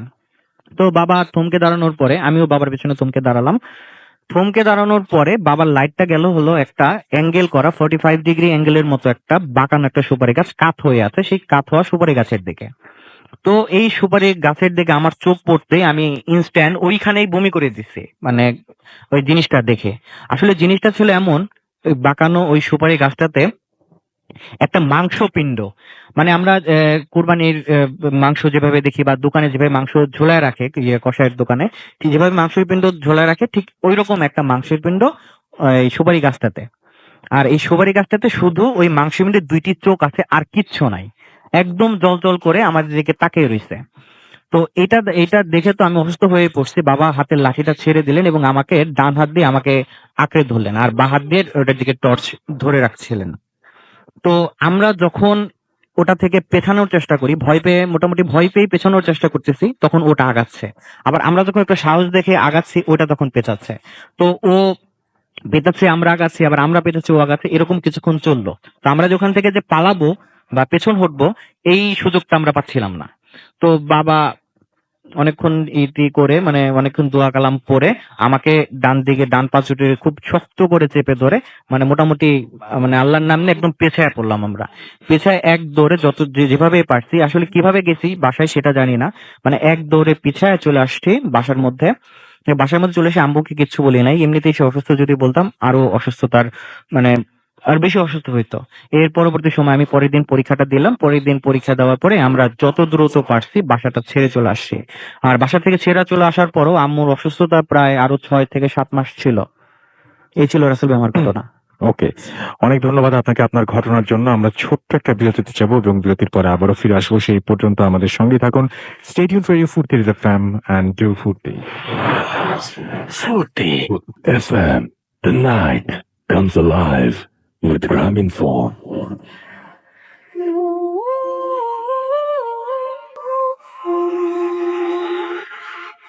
Yes, the night comes alive with Graminphone. শুনছেন সবসময় ভিডিও ফুড FM, আমি রাসেল আছির সাথে, এবং এই মুহূর্তে ঘড়িতে সময় রাত 1:42। চলে যাব আমাদের শেষ ঘটনায়। খুবই ছোট্ট একটা ঘটনা শুনিয়ে আমরা শেষ করব আজকের মতো। সেই পর্যন্ত আমাদের সঙ্গে থাকুন। আমি চলে যাচ্ছি আবার আমাদের দ্বিতীয় অতিথির কাছে। আপনার নামটা প্লিজ একটু বলবেন, তারপর আপনার ঘটনায় যাব। আমি সাদ্দাম খন্দকার। ওকে সাদ্দাম, চলে যাই আপনার ঘটনা। আমি এখন আমার স্টোরিতে চলে যাচ্ছি। এই স্টোরিটা যার সঙ্গে ঘটা তার নাম হচ্ছে রাশেদুজ্জামান শুভ। তো উনি কর্মসূত্রে কোনো একটা মাদ্রাসার শিক্ষকতা করতেন। তো হঠাৎ করে ওনার কাছে একদিন একটা ফোন আসে, এবং ফোনটা ঠিক এরকম ছিল যে আমার বাড়িতে একটু প্রবলেম হচ্ছে, আপনি প্লিজ একটু এসে দেখে যান। সো তার পাঠানো অ্যাড্রেসে উনি যান। উনি যাওয়ার পরে তাদের কাছে থেকে যে মানে যাবার পর উনি গেটের সামনে পাড়া দিতেই যেটা হয় সেটা হলো হঠাৎ করে আগুন ধরে ওঠে। তো উনি ভয় পান এবং ভয় পেয়ে পিছিয়ে আসেন। তো উনি ভাবেন যে আসলে ভয় পেলে তো হবে না, আমি তো এই কাজের জন্য এসেছি। সো উনি বাসার ভিতরে ঢোকেন, এবং ঢোকার পর উনি তাদের কাছ থেকে সবকিছু শুনেন যে আসলে প্রবলেমটা কি। সো ওই বাসায় হচ্ছে মোট 4 জন মেম্বার, 2 জন ছেলে 2 জন মেয়ে, তারা ভাই বোন। এবং বড় জনের বয়স প্রায় 45 হবে, এখনো বিয়ে হয়নি, আনম্যারিড। তার পরের ভাইয়ের বয়স হবে হচ্ছে আপনার 43 বছর, সে আনম্যারিড। এবং বোনের বয়স 39 বছর একজন, আনম্যারিড, এবং 37 বছরের একজন আছে, সেও আনম্যারিড। সো টোটালি মানে কারোই বিয়ে হয়নি। এবং তাদের কাছ থেকে ডিটেলসটা শুনে আসলে প্রবলেমটা কি। সো তারা যেটা নোটিস করে সেটা হচ্ছে যে তাদের এই বাড়িতে বেশ কিছুদিন ধরে যে প্রবলেমটা দেখা দিচ্ছে, যে তারা কেউ কিচেনে রান্না করছে, হঠাৎ করে তাদের বাবা মা গিয়ে কিচেনে উপস্থিত এবং বলছে, বা তার মা বলছে যে আমি তোমাকে হেল্প করি। তো আশ্চর্যের বিষয় হচ্ছে এটাই যে তাদের মা বা বাবা তারা দুজনেই মারা গিয়েছেন অনেকদিন হলো। সো তাদের কথাবার্তা শুনে, সব প্রবলেম গুলো শুনে উনি ওনার রিচুয়াল অনুযায়ী উনি কাজ করতে বসেন, এবং উনি তদবিরে বসেন যে আসলে প্রবলেমটা কি জানার জন্য। সো উনি যেটা জানতে পারেন সেটা হচ্ছে ওই বাসাতে 4 দল জিন আছে, 4টা গ্রুপ আছে। তো এদের 4 জনের একজনের এক একটা গ্রুপের এক একটা কাজ। যেমন একটা গ্রুপে আছে যে ব্যথা দেওয়া, যেমন হঠাৎ করে কারো পায়ে মনে হচ্ছে হাতুড়ি দিয়ে আঘাত করছে, দেখা যাচ্ছে না বাট সেখানে ফুলে যাচ্ছে। আবার কারো দেখা যাচ্ছে একটা শার্ট রেখে গেছে বা কোনো কিছু রেখে গেছে, সেই জিনিসটা খুঁজে পাচ্ছে না। সো এরকম করে 4টা গ্রুপের 4টা কাজ। তো উনি ওনার যে জিন ছিল, মানে ওনার তদবির করা যে একটা জিন ছিল, উনি যেটা দিয়ে কাজ করে সেটাকে ডাকেন, এবং তিনি বলেন যে এই বাড়িতে কি প্রবলেম, তুমি যে 4টা দল আছে 4টা দলের যে হেড, যিনি নেতৃত্ব দেন, তাকে ধরে নিয়ে এসো। তো ওই জিনটা কিছুক্ষণ পর এসে তাকে বলে যে আমি ব্যর্থ, আমি পারবো না, কারণ ওরা আমার থেকে অনেক শক্তিশালী। এবং রাসেল ভাই উনি কিন্তু বলেন যে উনি জিন দেখেন না, উনি জাস্ট কথা শুনতে পারেন। তো উনি তদবিরের ভাষায় যেটাকে বলে মোয়াক্কেল নামে এক প্রকার জিন আছে, যেটা কারো বশ হয় না, মানুষের উপকারে আসে। So উনি তাদেরকে ডাকেন এবং তাদেরকে ডাকার পর আহ ওনাকে ধরে নিয়ে আসতে বলেন। ওই 4 গ্রুপের যিনি প্রধান তাকে ধরে নিয়ে আসতে বলেন। তো কিছুক্ষণ পর তার কাছে রিপোর্ট আসে, এভাবে বলে যে ওস্তাদ ধরে এনেছি। তো উনি বলেন যে ঠিক আছে, ওকে বাঁধো। তো উল্টা করে বেঁধে ওর উপর চাবুক মারো। তো কিছুক্ষণ পরে বলে যে ওস্তাদ মেরেছি। তো উনি প্রমাণ পাওয়ার জন্য বলে যে আসলে কোনো রক্ত ঝরছে? তা বলছে হ্যাঁ, রক্ত পড়ছে। তো উনি দেখেন কোনো মানুষ দেখা যাচ্ছে না বা কিছু দেখা যাচ্ছে না, বাট শূন্য থেকে মানে শূন্যের উপর থেকে যেন রক্ত পড়ছে। তো উনি হাত দিয়ে একটু টেস্ট করার জন্য হাত দিয়ে ধরে, তো দেখে যে না, এটা রক্তই। তো উনি এরপর উনি বলে যে ঠিক আছে, ওকে নিয়ে যাব। তো ওকে যখন নিয়ে যাওয়ার কথা বলে, তখন চারিপাশে মানে ওই বিল্ডিংটা মনে হচ্ছিল যে কাঁপছিল। এবং আম, উনি নানা রকম ভাবে ইয়ে করে, ওনার উপর থ্রেট করা হয় যে কত রকম কিছু দেখলে আমার, তুই তো সামান্য একটা হুজুর, বাঁচতে চাইলে চলে যা। তো উনিও তাদের উপর চড়াও হয়ে বসেন এবং কোন একটা টাইমে উনি ওনার তদবিরের কাজ শেষ করবে এমন মুহূর্তে হঠাৎ উনি দেখতে পান যে চারিপাশে মানে উনি তো একটা রুমের মধ্যে ছিলেন, দেখেন যে উপরে ছাদ নেই, প্রচুর শিলাবৃষ্টি হচ্ছে। এবং উনি জিনিসটা মানে ওনার উপরে কি এই জিনিসটা হচ্ছে না অন্য কেউ দেখছে, জিনিসটা প্রুভ করার জন্য উনি ওনার সামনে ওই ফ্যামিলির যে মেম্বার গুলো ছিল একজনের হাত ধরে, এক বড় ভাইয়ের হাত ধরে টান দিয়ে নিয়ে আসে, যে আরে ভাই বৃষ্টিতে তো ভিজে যাবেন, এদিকে আসেন। তো বড় ভাই বলছে যে না, বৃষ্টিতে হচ্ছে না। তখন উনি বুঝলেন যে না, জিন্দা তো জাদু করে, হয়তো ওনার উপর জাদু প্রয়োগ করা হয়েছে। সো উনি যেটা করেন, উনি জাদুর একটা মন্ত্র পড়ে পানিতে ফু দেন এবং আস্তে আস্তে ওনার ওই জিনিসটা কেটে যায়। এরপর উনি ওখান থেকে চলে আসার আগে ওই জিনটাকে বন্দি করে এবং বন্দি করে উনি ওনার বাড়ির উদ্দেশ্যে রওনা দেন। ওনার চিন্তা ভাবনা যে না, ওনার যে তদবিরের ঘরটা আছে ওই ঘরে বসে উনি কাজ করলে হয়তো ওনার জন্য সুবিধা হবে। তো ওখানে কোনো খারাপ জিন বা কোনো কিছু ঢুকতে পারে না। তো উনি যাত্রা করেন, তখন রাত অলমোস্ট প্রায় 2টো বাজে। তো উনি যাচ্ছেন, হঠাৎ করে উনি ওই রোড দিয়ে এসেছিলেন, উনি দেখেন যে কোনো ফ্লাইওভার বা কোনো কিছু ছিল না, বাট উনি যাবার সময় দেখেন যে একটা ফ্লাইওভার। তো উনি ওইভাবেই গাড়ি চালাচ্ছেন। হঠাৎ করে যখন ফ্লাইওভারে উঠে গেছেন, তখন উনি চিন্তা করলেন যে না, তো আমি তো এই রাস্তা দিয়ে এসেছি, এখানে তো কোনো ফ্লাইওভার ছিল না। তো উনি ব্রেকে যখন উনি চাপ দেন, গাড়ির ব্রেকে কাজ করছিল না। তো কিছু তো যাবার পর উনি নিজে দেখেন যে উনি অনেক উপরে উঠে গেছেন। তো তখন উনি চিন্তা করেন যে উনি মনে হয় জিনদের আওতায় চলে এসেছে, আজকে হয়তো বা বাড়িতে ফেরা হবে না। So উনি আল্লাহর নাম করে উনি চোখ বন্ধ করে, অলরেডি উনি কেঁদে দিয়েছেন, উনি চোখ বন্ধ করে উনি বলেন যে আল্লাহ আমাকে বাঁচাও। তো ওইখানে ব্রেক চেপে ধরে এবং উনি যেটা দেখতে পান যে উনি ওনার বাড়ির সামনে উপস্থিত। এরপর উনি ওনার বাসায় ঢোকেন এবং বাসায় ঢুকে উনি ওনার রুমে, তদবিরের ওই রুমে উনি কাজ শুরু করেন এবং জিনকে বলেন যে এই বাসা ছেড়ে চলে যা। সে চড়া হয় এবং তার কিছুক্ষণ পর ওই জিনটা থ্রেট করে যে আমাকে তো চিনিস না, আমি আফ্রিকার জঙ্গলের কোনো একটা মানে নাম বলে, আমি নামটা একজ্যাক্ট এই মুহূর্তে বলতে পারছি না, যে কোনো একটা ইহুদি আম, জিনের জামাই। সো ইহুদি রাজা জিনের জামাই। সো ওরা জানতে পারলে তোর খবর আছে। তার কিছুক্ষণ পরেই ওনার ওই বাসার ছাদের পর প্রচুর পরিমাণে মানে ঢিলা বা মনে হয় যে হাতুড়ি দিয়ে আঘাত করছে, বিল্ডিং কাঁপছে। তো চারিপাশের লোকজন, ওই বিল্ডিং এর সবাই তো জানে যে হুজুর এখানে ইয়ে করে, তদবির করে, হয়তোবা হুজুরের জন্য এরকম হচ্ছে, সবাই আসে, হুজুরকে নিষেধ করে, হুজুরের উপর ইয়ে করে। তো হুজুর ওই জিনটাকে পুড়িয়ে মেরে ফেলে, হয়তো একটা মন্ত্র আছে, ওই মন্ত্র দিয়ে হুজুর পুড়িয়ে মেরে ফেলে। এবং হুজুরের যে ওয়াইফ, তিনি দৌড়ে হুজুরের কাছে আসেন, কি করছো তুমি, বন্ধ করো, মেয়ের অবস্থা তো খারাপ, ফ্যামিলির সবাই অসুস্থ হয়ে পড়ছে। তো উনি তখন বন্ধ করে রুমে আসেন এবং রুমে আসার পর দেখেন যে ওনার মেয়ের অবস্থা খুবই খারাপ। সো উনি ওনার তদবির দিয়ে মেয়েকে সুস্থ করেন এবং পরবর্তীতে উনিও অসুস্থ হয়ে পড়েন। তো উনি ওনার যে ওস্তাদ তার শরণাপন্ন হন এবং তার তদবিরে উনি সুস্থ হন। সো তার বেশ কিছুদিন পর রাসেল ভাই উনি সেই বাড়িতে আবার যান। তো সেই বাড়িটা এখনো উনি জিনমুক্ত করতে পারেনি, এখনো কাজ চলছে। তো এই পর্যন্তই আমার স্টোরিটা ছিল। ধন্যবাদ আপনাকে আপনার ঘটনার জন্য। আমাদের হাতে আর একদম সময় নেই, আমাদের বিদায় নিতে হবে। আজকে কথা হবে আবারও আগামী শুক্রবারে, কারণ একদমই শেষ মুহূর্তে আমরা শেষ সময়ে চলে এসেছি। কথা হবে আবারও আগামী শুক্রবারে। আমাদের ইমেল অ্যাড্রেসটা মাথায় রাখবেন। আমাদের ইমেল অ্যাড্রেস হচ্ছে fullfm@radiofutti.fm। আপনার নাম, ঠিকানা এবং ফোন নাম্বার সহ আপনার জীবনে ঘুরে যাওয়া সেরা ঘটনা লিখে পাঠিয়ে দিন আমাদের কাছে। ঘটনার শুরুতে অবশ্যই উল্লেখ করুন ঘটনাটি আপনি স্টুডিওতে শেয়ার করতে চান, নাকি আপনি চান আপনার ঘটনা আমরা পড়ে শোনাই। যারা দেশের বাইরে আছেন তারা সরাসরি অডিও ক্লিপ পাঠিয়ে দিতে পারেন আমাদের কাছে। আজকের মতো এখানেই শেষ করছি। অনেক আপনাদের কমেন্ট ছিল, যে কমেন্টগুলো পড়া হলো না, I am really sorry for that. কথা হবে আগামী শুক্রবারে। সবাই ভালো থাকুন, সুস্থ থাকুন, সুন্দর থাকুন, মোস্ট ইম্পর্টেন্টলি সুস্থ থাকুন। আজকের মতো এখানে শেষ করছি। টাটা।